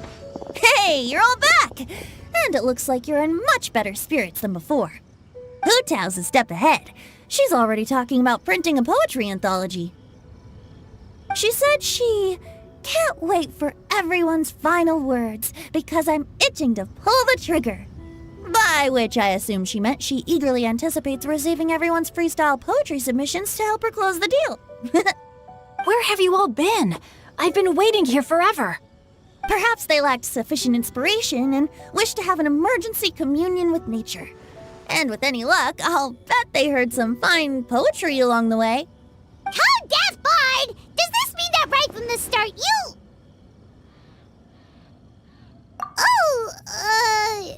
right from the start, you said you would treat us to a nice meal!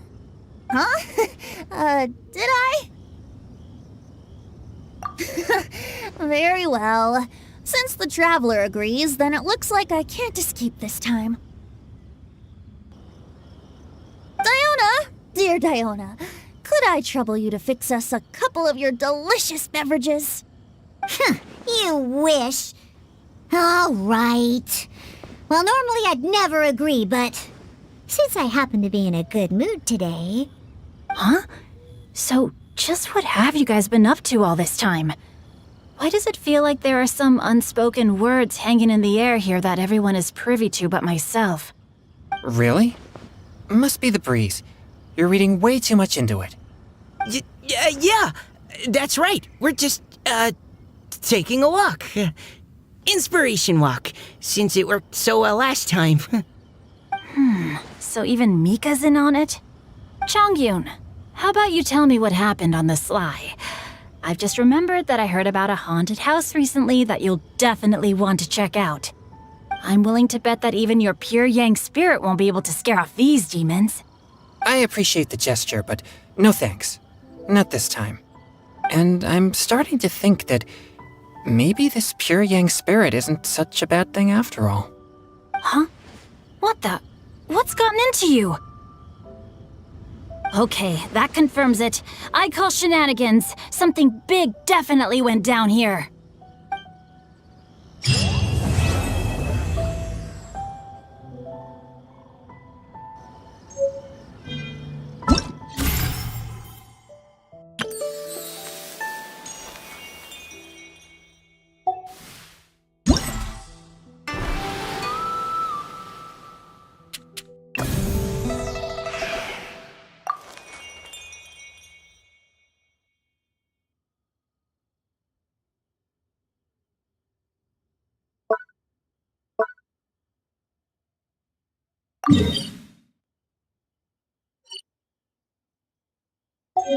Melusines are beautiful creatures. They are the pride of Fontaine. Be sure to befriend them and cause them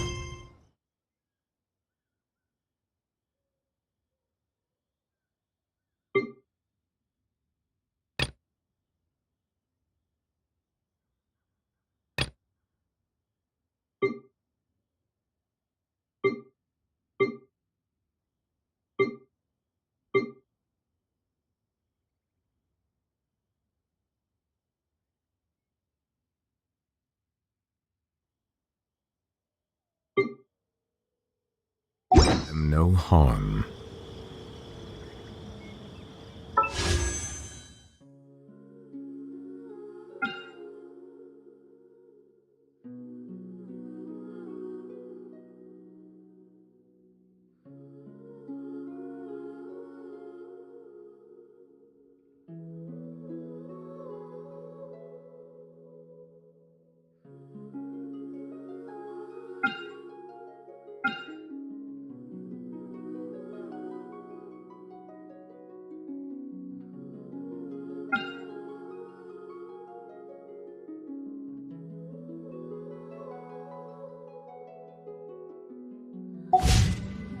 Melusines are beautiful creatures.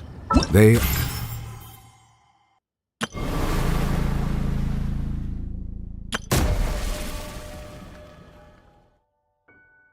the pride of Fontaine. Be sure to befriend them and cause them no harm.